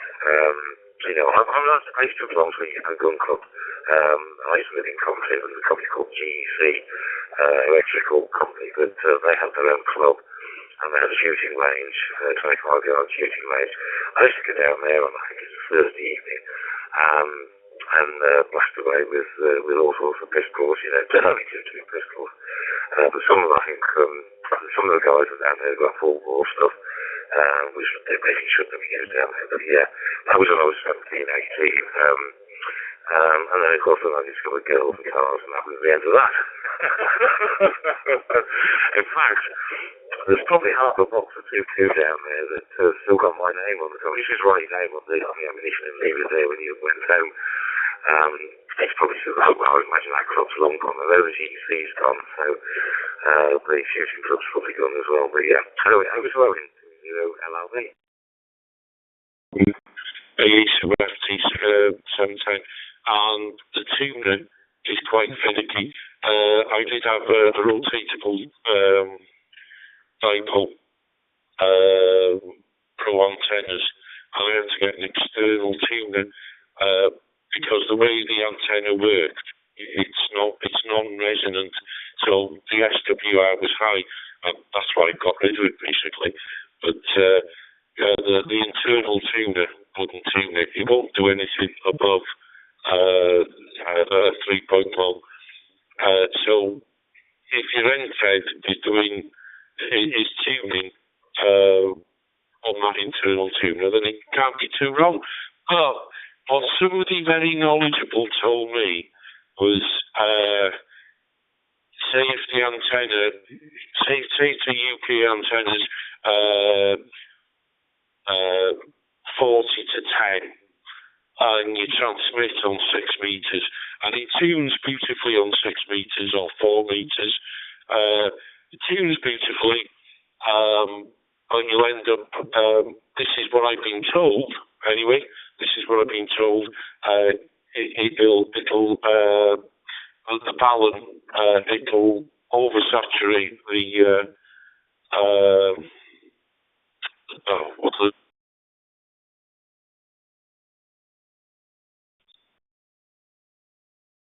radio tech. Go ahead, Alf.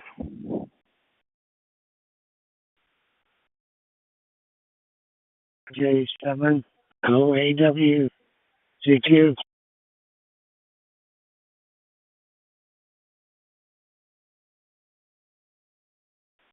Okay, Joe. Thank you for ICR. How are you doing this morning? Oh, that's right.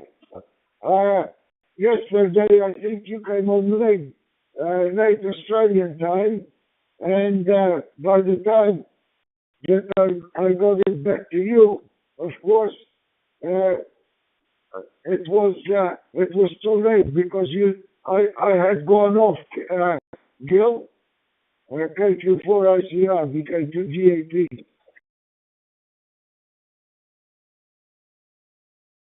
VK2GAP time here is 7:07 p.m., so it's still early for me right now. How are you doing?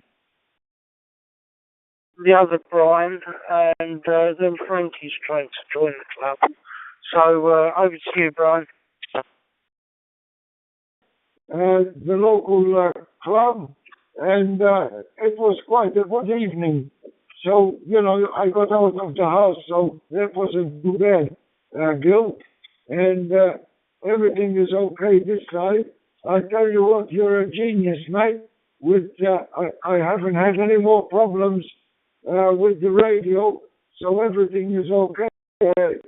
It's good to see it working properly, and no lockups or anything. So it's working very good. Thanks to you, Bill. K4, Q4, ICR, VK2GAP. Tomorrow, see how they're getting on. So I'm just down the road. I'm very lucky antenna-wise. I've got two antennas on the go. I've got a Colinia 4 under, which is what I'm on now. That's on a little pole on the wall. And I've also got a spider beam 12.4 metre pole, which I'll put up to 10 metres, and string a half size G5RV off that, and gives me 40 and 20 quite well. And I'm only running, obviously being M7, I'm only running 25 watts, but I'm actually only running 20 watts. I've got one of them Chinese cheapo G90 things, which is really good, considering, although I'd rather like a FT710 or something like that ilk later on. And we'll see what happens. Yeah, that's my story, and I'm just waiting for the missus to come home. She's babysitting for the stepdaughter who lives just around the corner from where I am on Thunder Hill in one of the barns, so I don't have to drive down to pick her up when she's finished babysitting. Probably boring for you lot, but that's my bit, and nice to join the group for 5 minutes. As I say, I have been hearing this gateway, and never really bothered to call in, but I'm 73, so getting on a bit, so you sound like a mature bunch of guys, so that's why I decided to call in and say hello. Nice to meet you all, and that's where I am at the moment. Back to the group.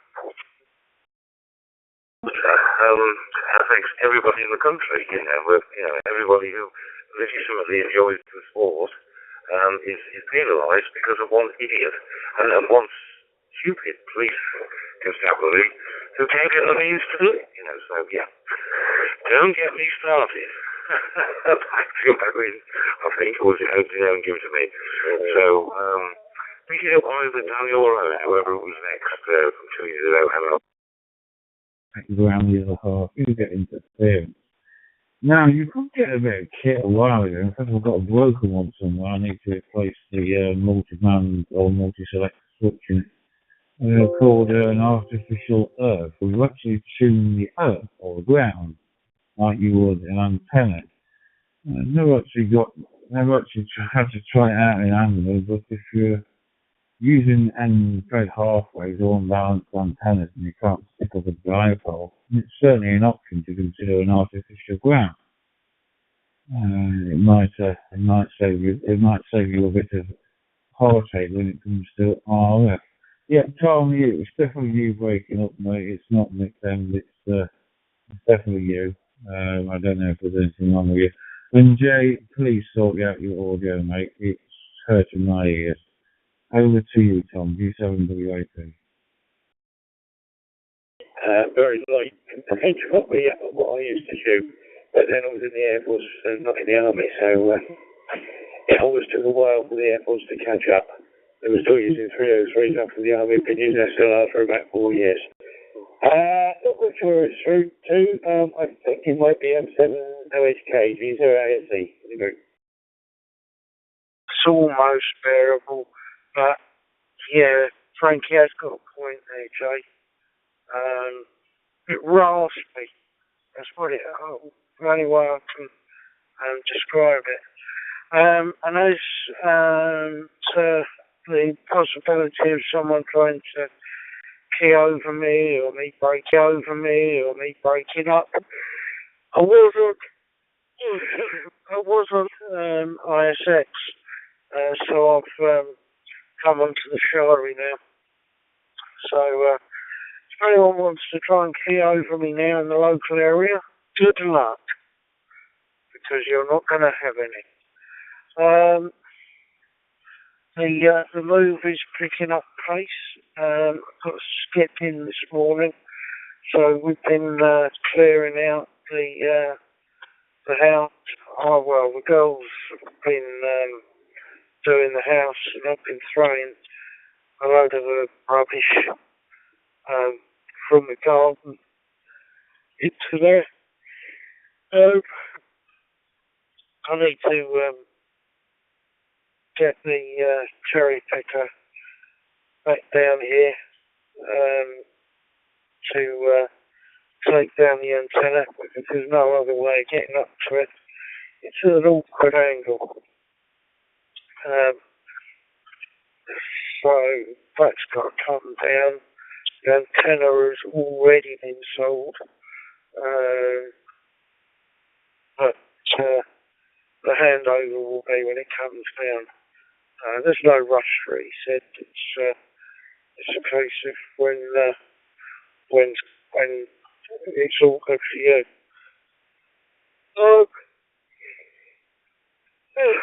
What else? Went to the opticians today, picked up some, well, for the last couple of weeks I had these glasses from the hospital, and they were supposed to be specially made for my eyesight because of my soldering that I do a lot of. I was having trouble, and the glasses they produced for me still weren't strong enough. Calm down, take a quick tip. Good to hear you, and I will say 73 to you. No, they can in the future. Probably tomorrow. And also 73 to you as well, Daniel. Yes, no, I understand. I'm so glad my kids have grown up and have now got kids of their own. It's not something I have to go down, but yeah, I'm quite sure I would have been under similar pressure to you for an electric bike. I must admit, I looked at them myself a few years ago now, and they were doing like electric trail bikes, and they were up to 60 miles an hour, which is more than sufficient for riding around on the roads. And they got a respectable range as well, and you could carry like a spare battery. And if the battery got a little bit low, then it wasn't a sort of a pedal assist thing. It was a proper electric motorbike, sort of equivalent to like a 50cc or a 125 in size. But there was other like trail bikes for off-roading, and I was quite happy with one of those. But and then how could I put this common sense caught up with me? So we didn't get down that road. But yes, I understand what you're going through, and I'm so glad that I don't have to go through that anymore.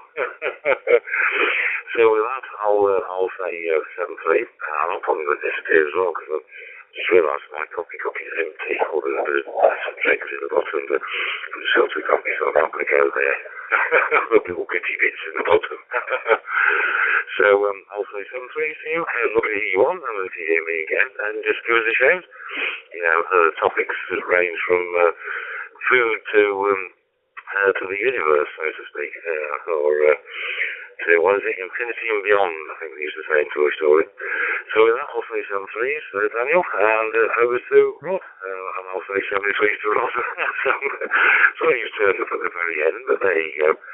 These things happen. It happens to me quite often. You know, I turn up at the end of the conversation just as everybody disappeared. I suddenly think, must be my aftershave. Back to you, Rod, 20 LRV. 20 LRB, G0 ASC, goes to Alpha Sierra Echo. Name is Rod, as he just said.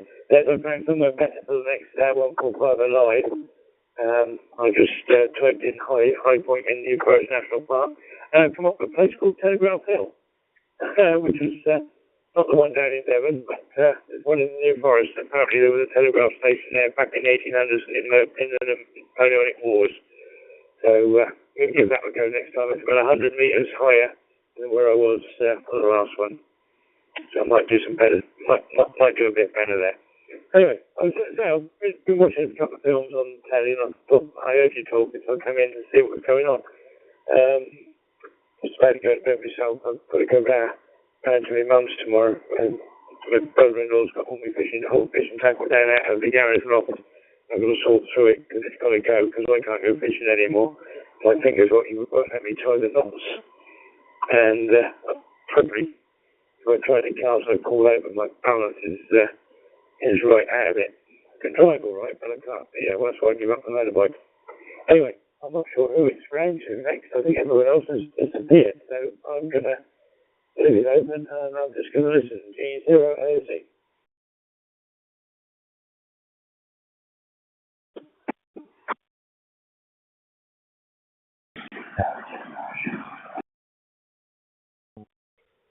G0 AFC 20 LRV, I'll just do a quick final.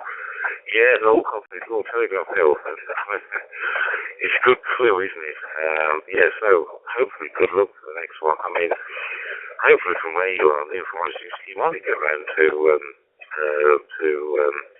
there was one on the south coast of Devon. I can't remember what it was now. But you might be able to reach it from that. You know, it's all a question of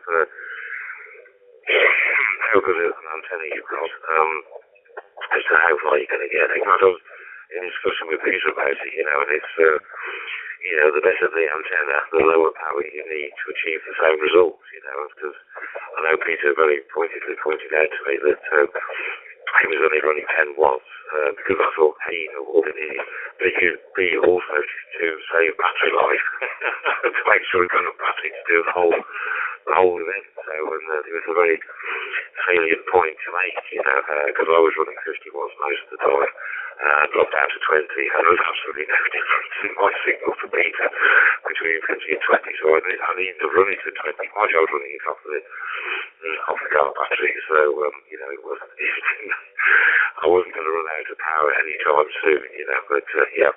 Anyway, I'll let you crack on. Again, early night. I'm going to just make a proper cup of coffee, and we'll catch you further down. But cheers and beers, Rob. As hopefully we'll catch up again tomorrow. 20 LRV.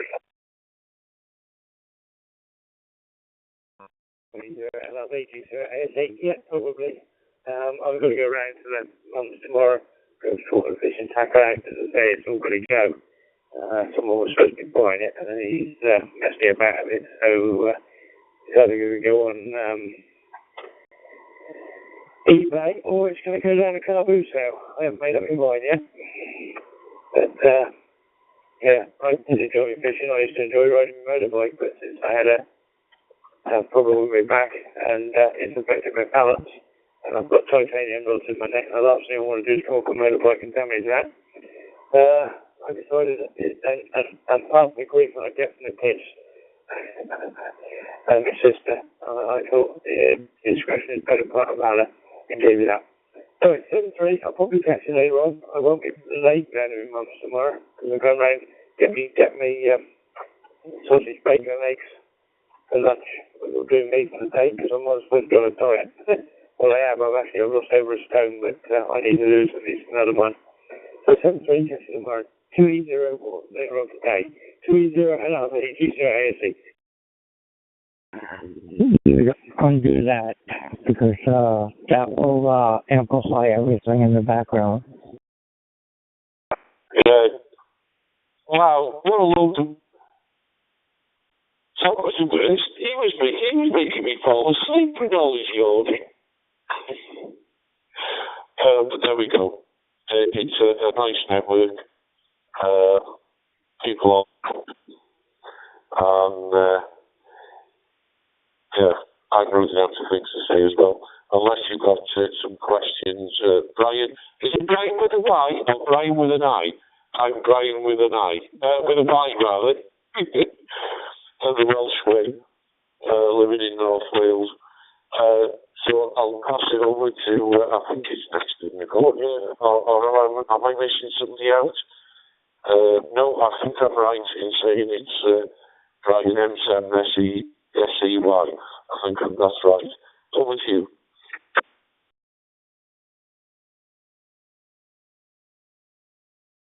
Yeah, Mike Seven Sugar Echo Yankee returning. Yeah, it's Brian with an I, and not Brian, it's in Wales.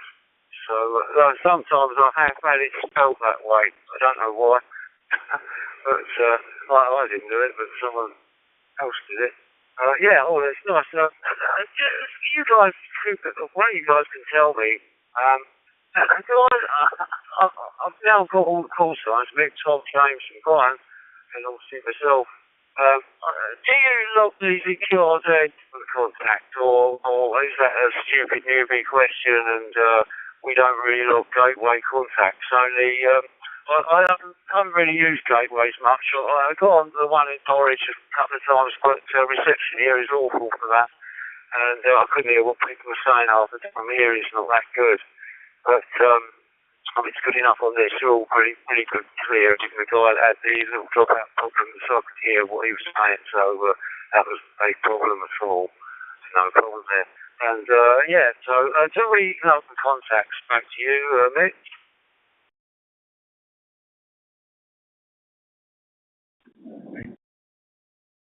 Mick signed. It was supposed to go to me anyway. But regards to your question there, I'm going to refer back to Jay, because he runs your node, etc. He'll be able to answer it better tonight. Jay, would you like to go back to Brian, please? 2E0JS, 2E0 KML from 2E0EUM.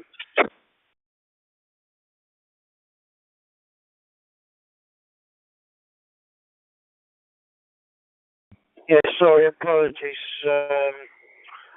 Frankie, I do apologise. I'm now a bit stunned now on what to do next. Whether to let it go back to Jay and then back to do you know what? Someone pick it up because I'm just confused now. 2-0. Yeah, it's 7 completely left out on the last round. GW5, GW.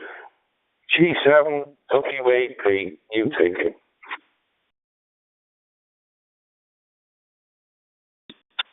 G7 WAP, everyone's tired. In answer to the question, do you log them? That's entirely up to you. There's no mandate to log anymore. I haven't been for a number of years. You can, and it will register on EQS or however you log it, but you don't have to. People tend to only log now for contests, for special events, or if they are required to do so, if they're told to do so by Ofcom or someone else, then on the off chance there might be causing interference, then they do. But other than that, it's entirely up to you. Yeah. Now I'm getting tired myself, so I'm going to make this one my final, and I'm heading off to bed. So I'll pass it over to you, Tom, from G7WAP. In fact, when I was on the worldwide check-in this morning, I was trying to get in on the hotspot, which is what I'm doing now, and I couldn't hear me. So I went back to repeat it. Then I was able to check in. So I was just more or less testing to see if my hotspot is working and I'm tuned in right. It seems that I am. So knock on wood. It's a nice thing to know that everything works. There's I've got a sort of like a laminated sheet in my drawer with the call signs of the people I speak to the most, and if I do get confused, which is pretty much all the time, I'll quickly refer back to that laminated sheet with the person's name and call sign. But that's me. But every year we got. This is probably going to really confuse you, Brian. But every year we have an event that's hosted by Oscar, and he puts a lot of work into it. It's called Gateways on the Air, and it's to promote the use of gateways. You know, people are what's the word? They go in and try and access as many gateways as they can. It's not official. It's not a competition. It is just you know, have one QSO, log it on the website, and that's it. It's no competition, but it's just a nice little event.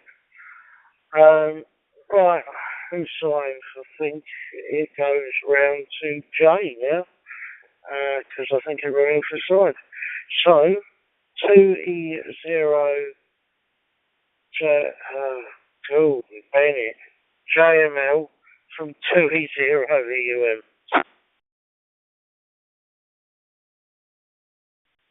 2E0 JML. Yeah, he's got to think of like Barry Scott, which was Oscar's nickname for me just after I got my intermediate. Yeah, so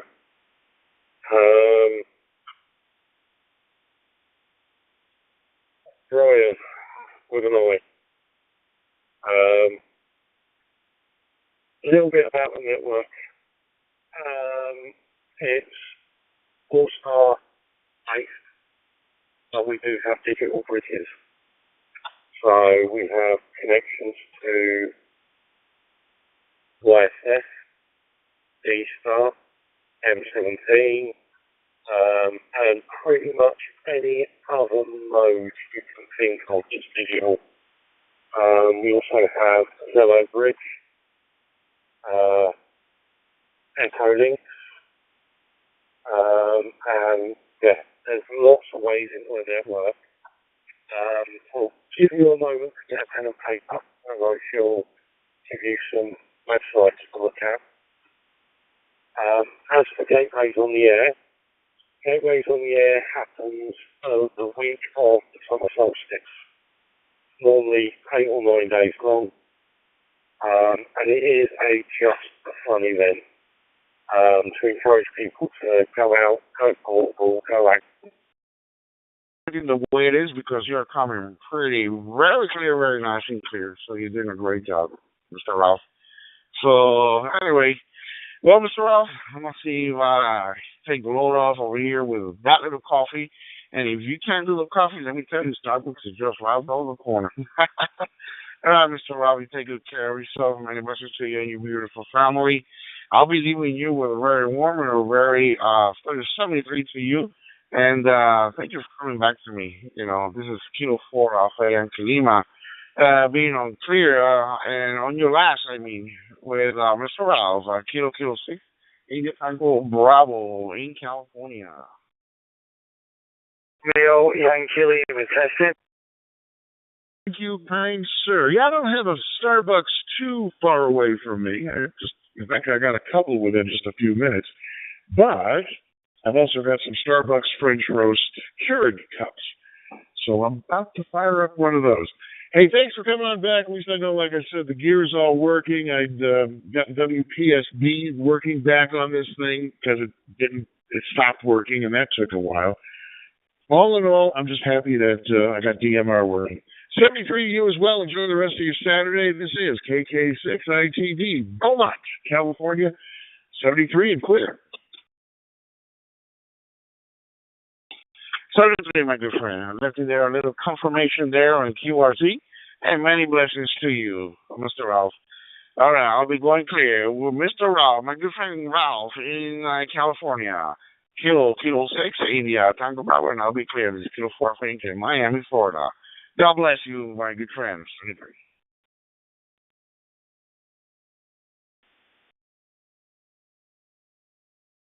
Yeah, the Kilo 6 station. Audio sounds really good. Leave it alone. Sounds really good. Audio sounds good, and everything sounds really up to par. You got a good station there. You're sounding really good over here. Matt, Mike Alpha Tango. My location is near Cambridge. I'm on my GTH base station. Back to you. AC3 BJ. This is November 3 Tango Echo Bravo. Sir, I believe I spoke to you a few minutes ago. I now have on my Logitech wireless headset. I just want to know if this is sounding okay.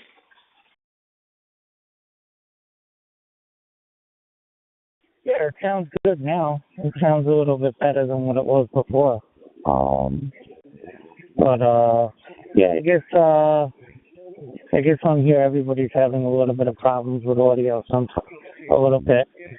I guess there's an issue with Droid Star a little bit, because everybody's been having a little bit of problems with it.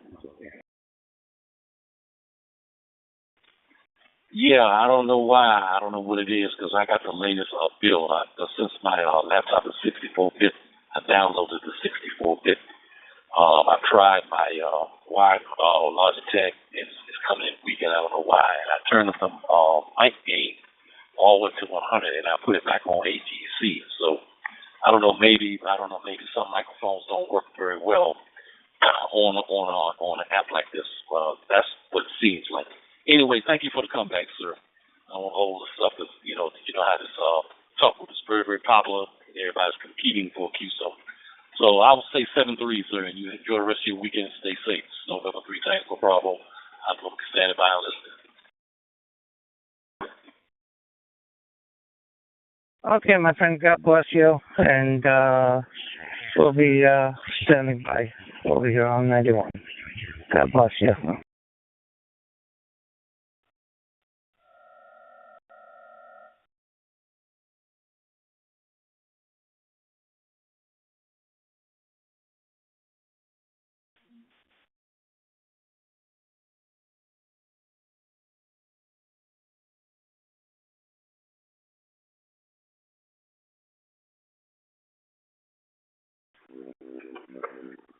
Victor Echo 3 X-Ray Delta Bravo listening on 91.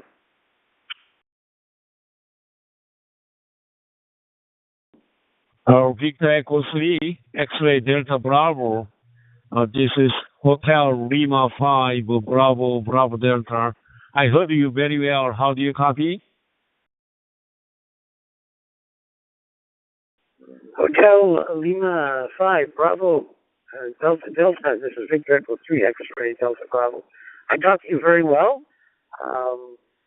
and I'm trying to remember your name. I don't have a radio with the TMR information on it, but I'm sorry. It's Ivan, maybe. It's Doug here in Kitchener, Ontario. How are you today? Okay, Doug. For XBB, this is HL5BBD. Okay, it's Ivan. I'm Ivan, and my QDH is Ulsan, located in the southeast corner of Korea. You are Kitchener in Ontario, right? Your signal is very good here. It's a Sunday morning, 8:36, 24 to 9 a.m. here. Weather is cloudy. We are expecting some rain from this afternoon. Actually, during last couple of weeks, we have very scorching hot weather. Every day temperature went up to 35, 37, sometimes 39, almost 40 degrees Celsius. But finally, we are expecting some rain from this afternoon. It will be a bit heavy rain. 2 weeks ago, we have a heavy rain, torrential rain caused a lot of trouble here. More than 20 people lost their lives and many houses were washed away because of flooding and the landslide. But after that, we had very hot weather and finally we are going to have rain again from today. Your signal is very good here, loud and clear. I'm now using DB switch server and my computer and the USRP program from my computer. Back to you, Dirk. E3XDB, this is HR5BBD.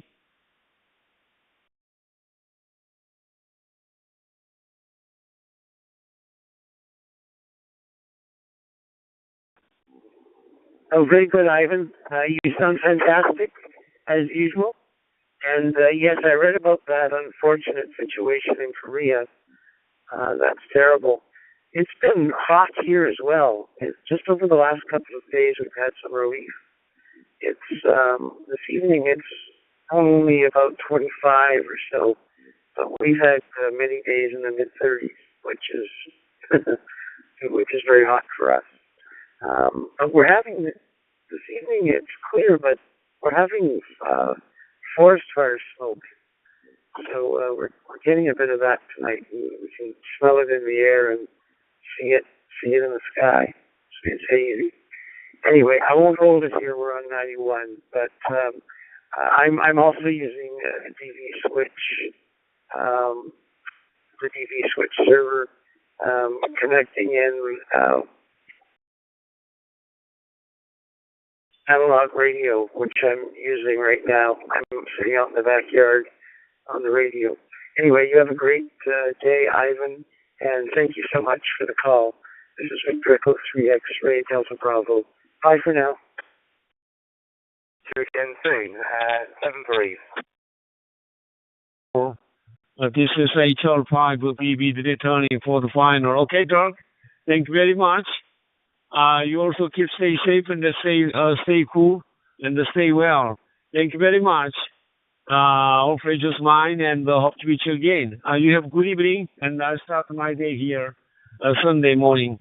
Thank you very much. I'll catch you again, Doug. For E3XBB, this is HR5BBD 73. Bye-bye, Dirk. I'll catch you again. Charlie Foxtrot.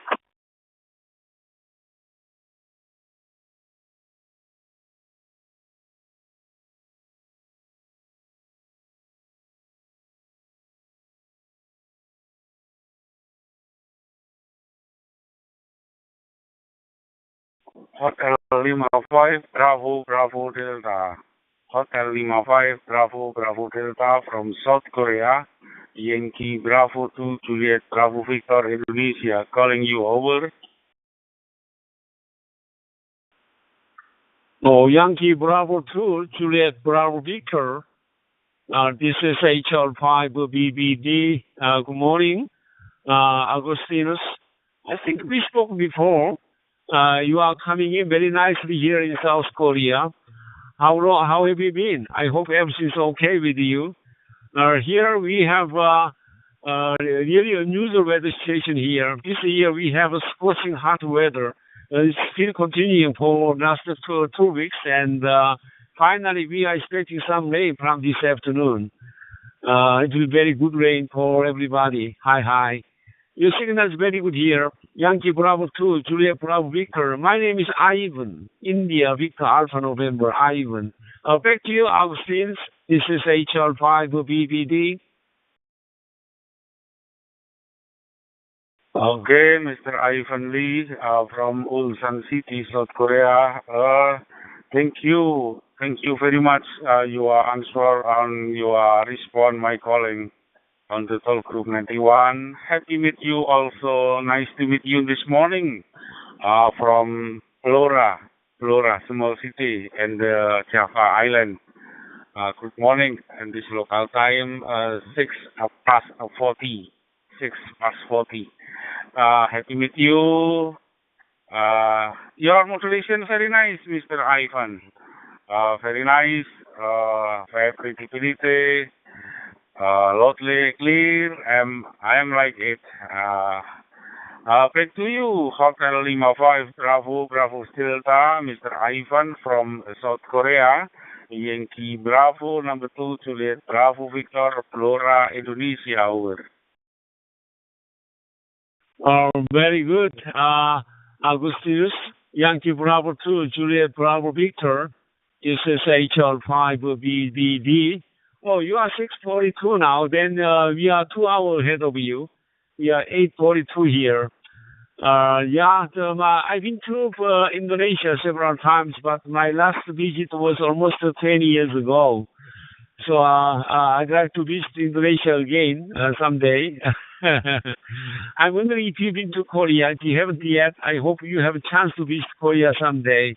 It's a very small country with a big population, so big congested. But it's a very mountainous country.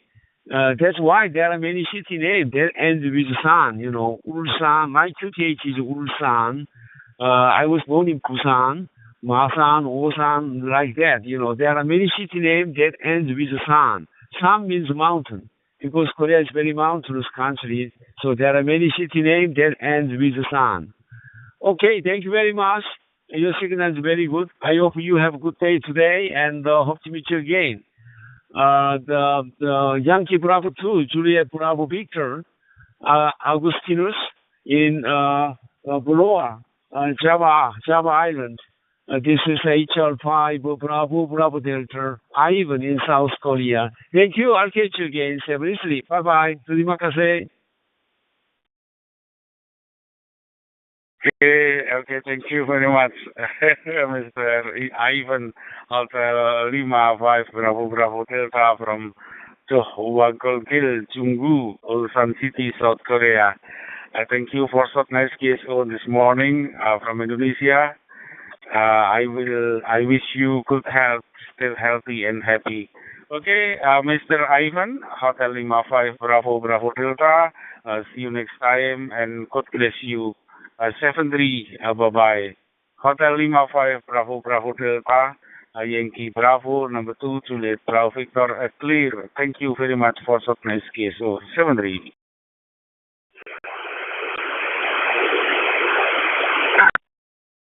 And I hope to meet you again. Seriously, bye-bye.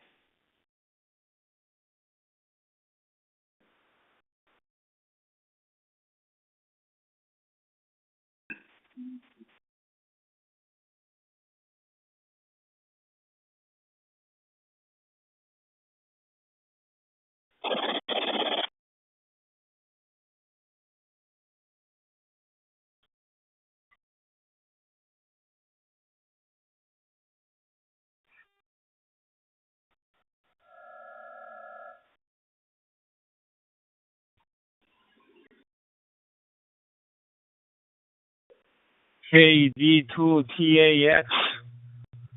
Kevin, I'm still there. This is HR5BBD. I saw your call sign popped up, so I'm still there. This is HR5BBD.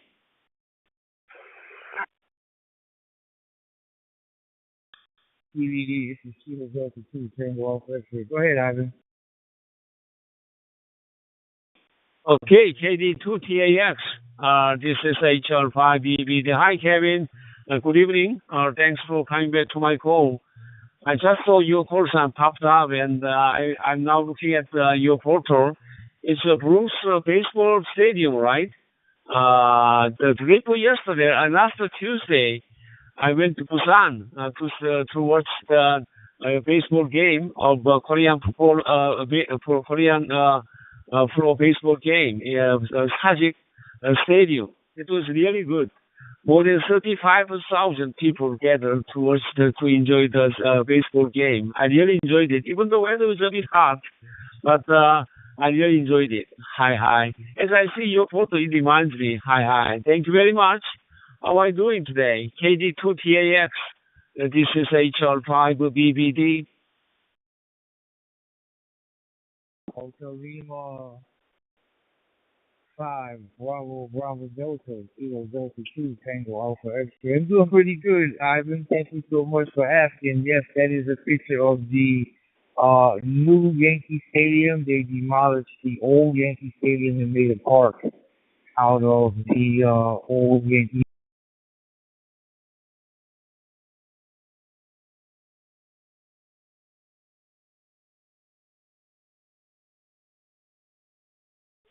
Oh, your signal was cut off. Oh, it's a Yankee Stadium. New Yankee Stadium. Okay, I see. I'd like to visit there once sometime, someday. I've been to New York 2 times, but I've never been to the baseball stadium. Can you copy me now? Your signal was cut off in the middle of your last transmission. Back to you, Kevin.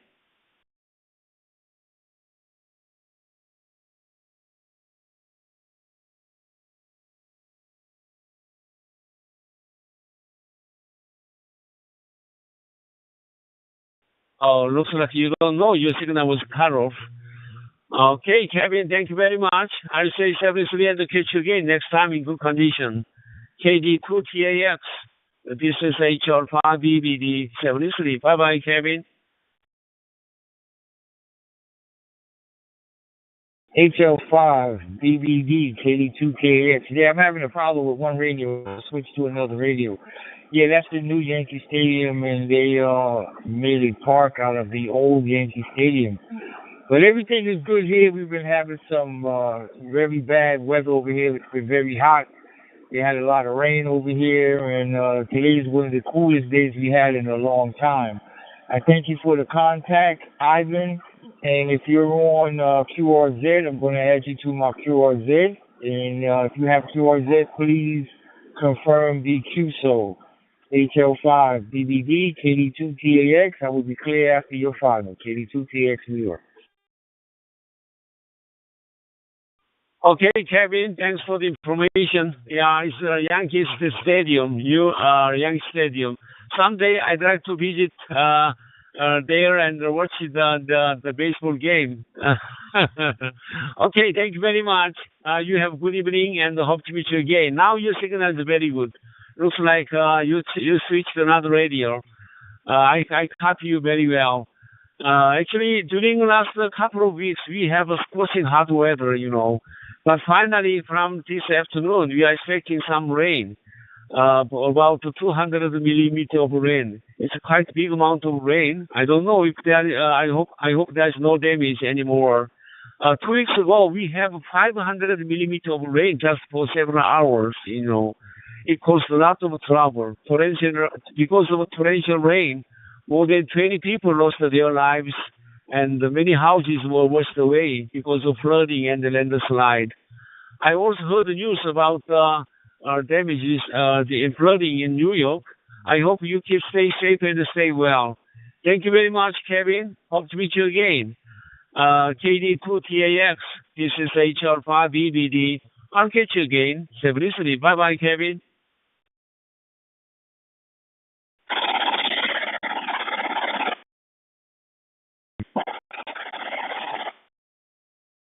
KTS, you say, stay healthy. God bless. 7-3, KD2TAX.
WA3GO is twisting on top 9-1. I wonder if anyone can copy WA3GO.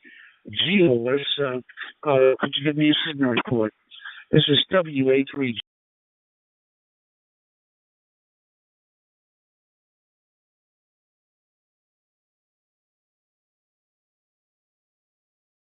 Whiskey Alpha 3 Golf Oscar Sierra, my friend Sterling. I can receive you very well over here in Indonesia, loud and clear. Here it is, YG3BRB. My name is Jody. Go ahead.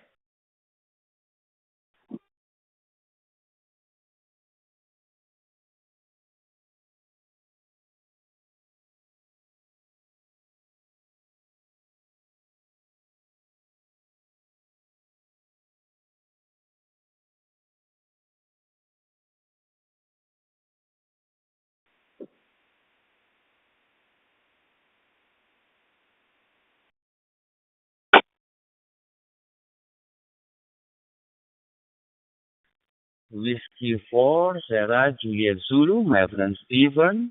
I've got your signal. Are you listening over there? Here it is, YG3BRB. My name is Jody, calling you from Indonesia. Stephen, good evening over there. Roger. Thank you. Beautiful night here in Central Camarga. How is everything over in Indonesia tonight? You're okay. Very nice, my friend Steve. Since I got your signal up here on my dashboard, I want to say hello to you. It has been a long time not make a chat with you, my friend. Everything is running well over here in Indonesia. It is now already on Sunday morning. The weather is quite clear because it is coming to the dry season in Indonesia. The time it is now 5 to 7 in the morning on Sunday. Back to you, Steve. Go ahead. Telling the forest is that, well, it is just 5 minutes before 8 in the evening here, and it's a beautiful night. It's about 30 degrees Celsius, and a little bit less than that. And I was just out in the backyard trying to pick up a few things and just enjoy the weather. But it has been a while. I mean, it has been quite a while since we've spoken. I have not spent as much time on GMR lately, but it's just nice to sit back here in the evening and look out at the at nature and just relax with it. Roger. Okay, very nice, my friend Steve. I just want to say hello to you, my friend. My warmest regard for you and also your family over there in Florida, if I'm not mistaken. Yes, I guess at the time over there is still in the evening on Saturday. So enjoy the weekend over there, my friend, and also always enjoy the hobby, the radio, because you know that radio such a magic we can communicate with each other, even we are living in different part of the world. Anyway, once more, thank you for the nice SO. I will log you in the carrier.com, but I will not hold you too long over here because it is quite busy reflector, my friend. I will be clear on your finals, Steve. Go ahead.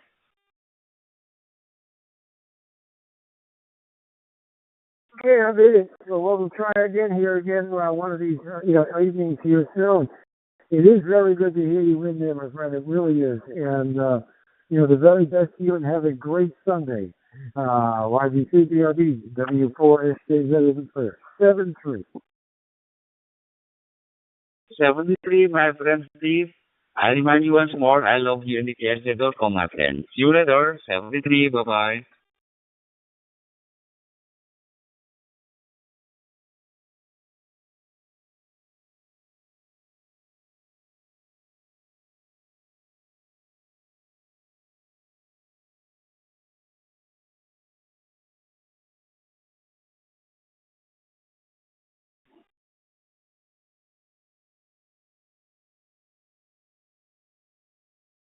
Back again to the line. Here it is, YG3BRB. My name is Todi. I'm stationed in Indonesia. Is there any amateur radio listening over there? Good evening. Go ahead.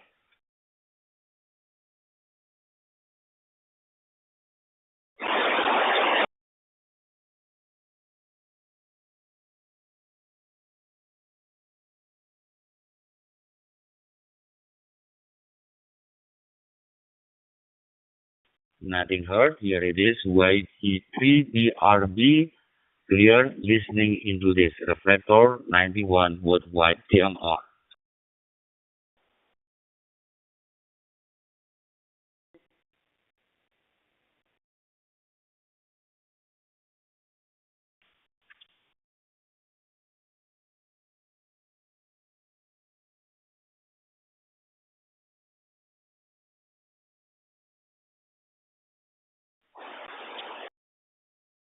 Romeo, Romeo.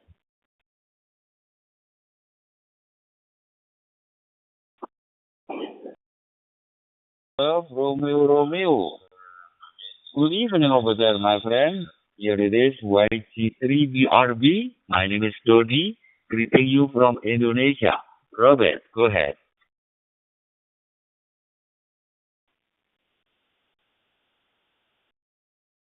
Degrees. We're sitting outside in the evening with our swimming pool sitting here.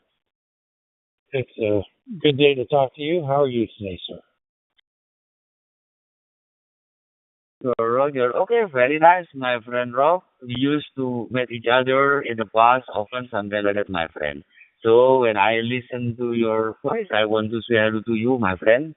Hoping that everything running well over there. Here it is, YG3BRB, Tori. I'm transmitting from Indonesia. My exact position in Surabaya. It is a city located in the eastern part of the Java Island in Indonesia.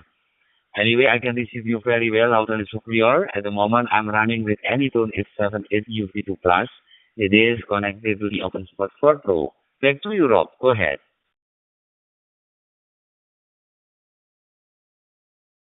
I'm actually running an Anytone 878 Plus, and I'm going through a local hotspot, which is just a Raspberry Pi, and listening to you tonight. It's a wonderful day here in Dunedin, Florida, which we're on the Gulf Coast of Florida, about the center of the state, near Clearwater. Roger. Okay, very nice, my friend Robert. Whiskey 4, Golf Romeo Romeo. Enjoy the weekend over there, my friend. Enjoy the Hopi radio. You know that because of the radio, we can communicate with other. Even our distance is quite far, actually. I just seen your ERZ page. I can see your profile picture. Why did you put the picture of a bear in your profile picture?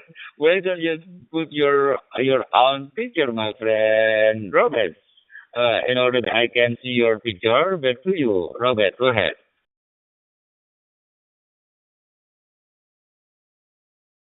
They actually put the picture of the bear because the bear and I had a meeting in one of our states called Tennessee. We were up close and personal. So he became my avatar for my webpage. Whiskey for Golf Romeo Romeo, back to you, sir. Roger. Okay, very nice, my friend Robert. It is nice actually. Your station is running very well. Fortunately, at the moment we are using the same equipment in this case. I'm running with Anytone 878 UV2 Plus also. According to my experience, this equipment, I mean that Anytone 878 UV2 Plus, it is the best among the classic DMR device, something like that. Even there are so many variety of DMR device recently. Anyway, nice to meet you, my friend Robert. My regard to you and to your family over there in Florida. Enjoy the weekend. And I will love you again in the DSZ.com whenever possible. Please come for my friend. And I will be clear concerning the reflector. It's quite busy actually. Back to you, Robert, as the final. Go ahead.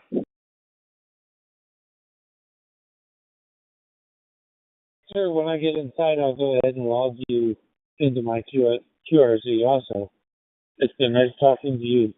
Thank you. I've heard many conversations with you today, so it is nice speaking to you. Have a great night, and we'll be standing by. Whiskey for Golf Romeo Romeo. Roger. Okay, very nice, my friend Robert. Whiskey 4, Golf Romeo Romeo. Once more, thank you for the nice short PSO. Then see you later, my friend. 73. Bye-bye.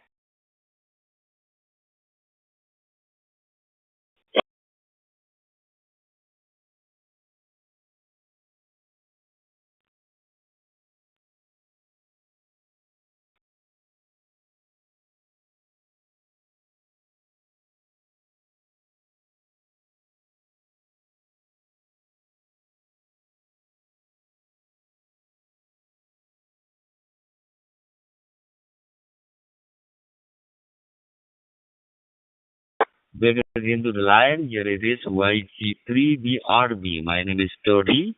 Is there any amateur radio listening there again? Good evening. Go ahead.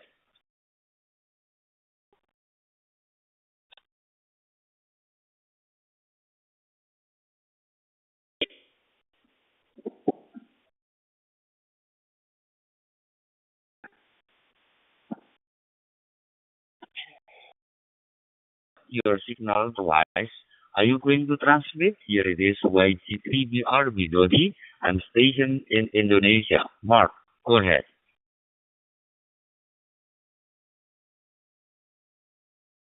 Yeah, okay. I don't know if you happen to kilowatt over 3 Victor Juliet Echo.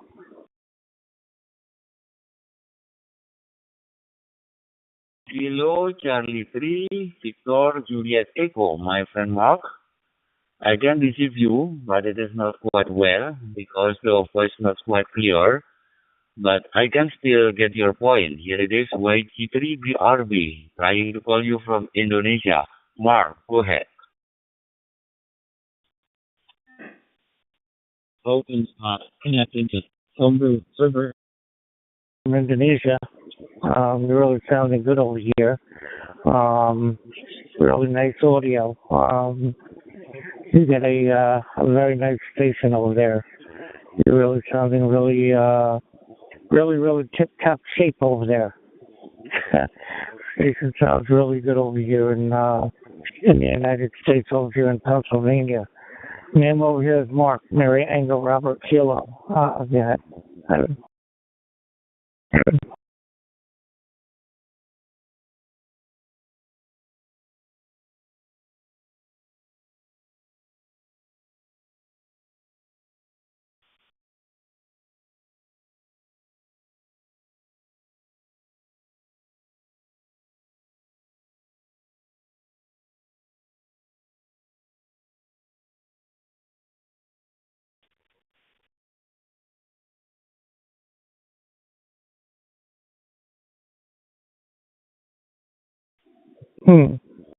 don't know what's going on there. All right, kilowatt solid 3 Victor Juliet Echo. Sending back.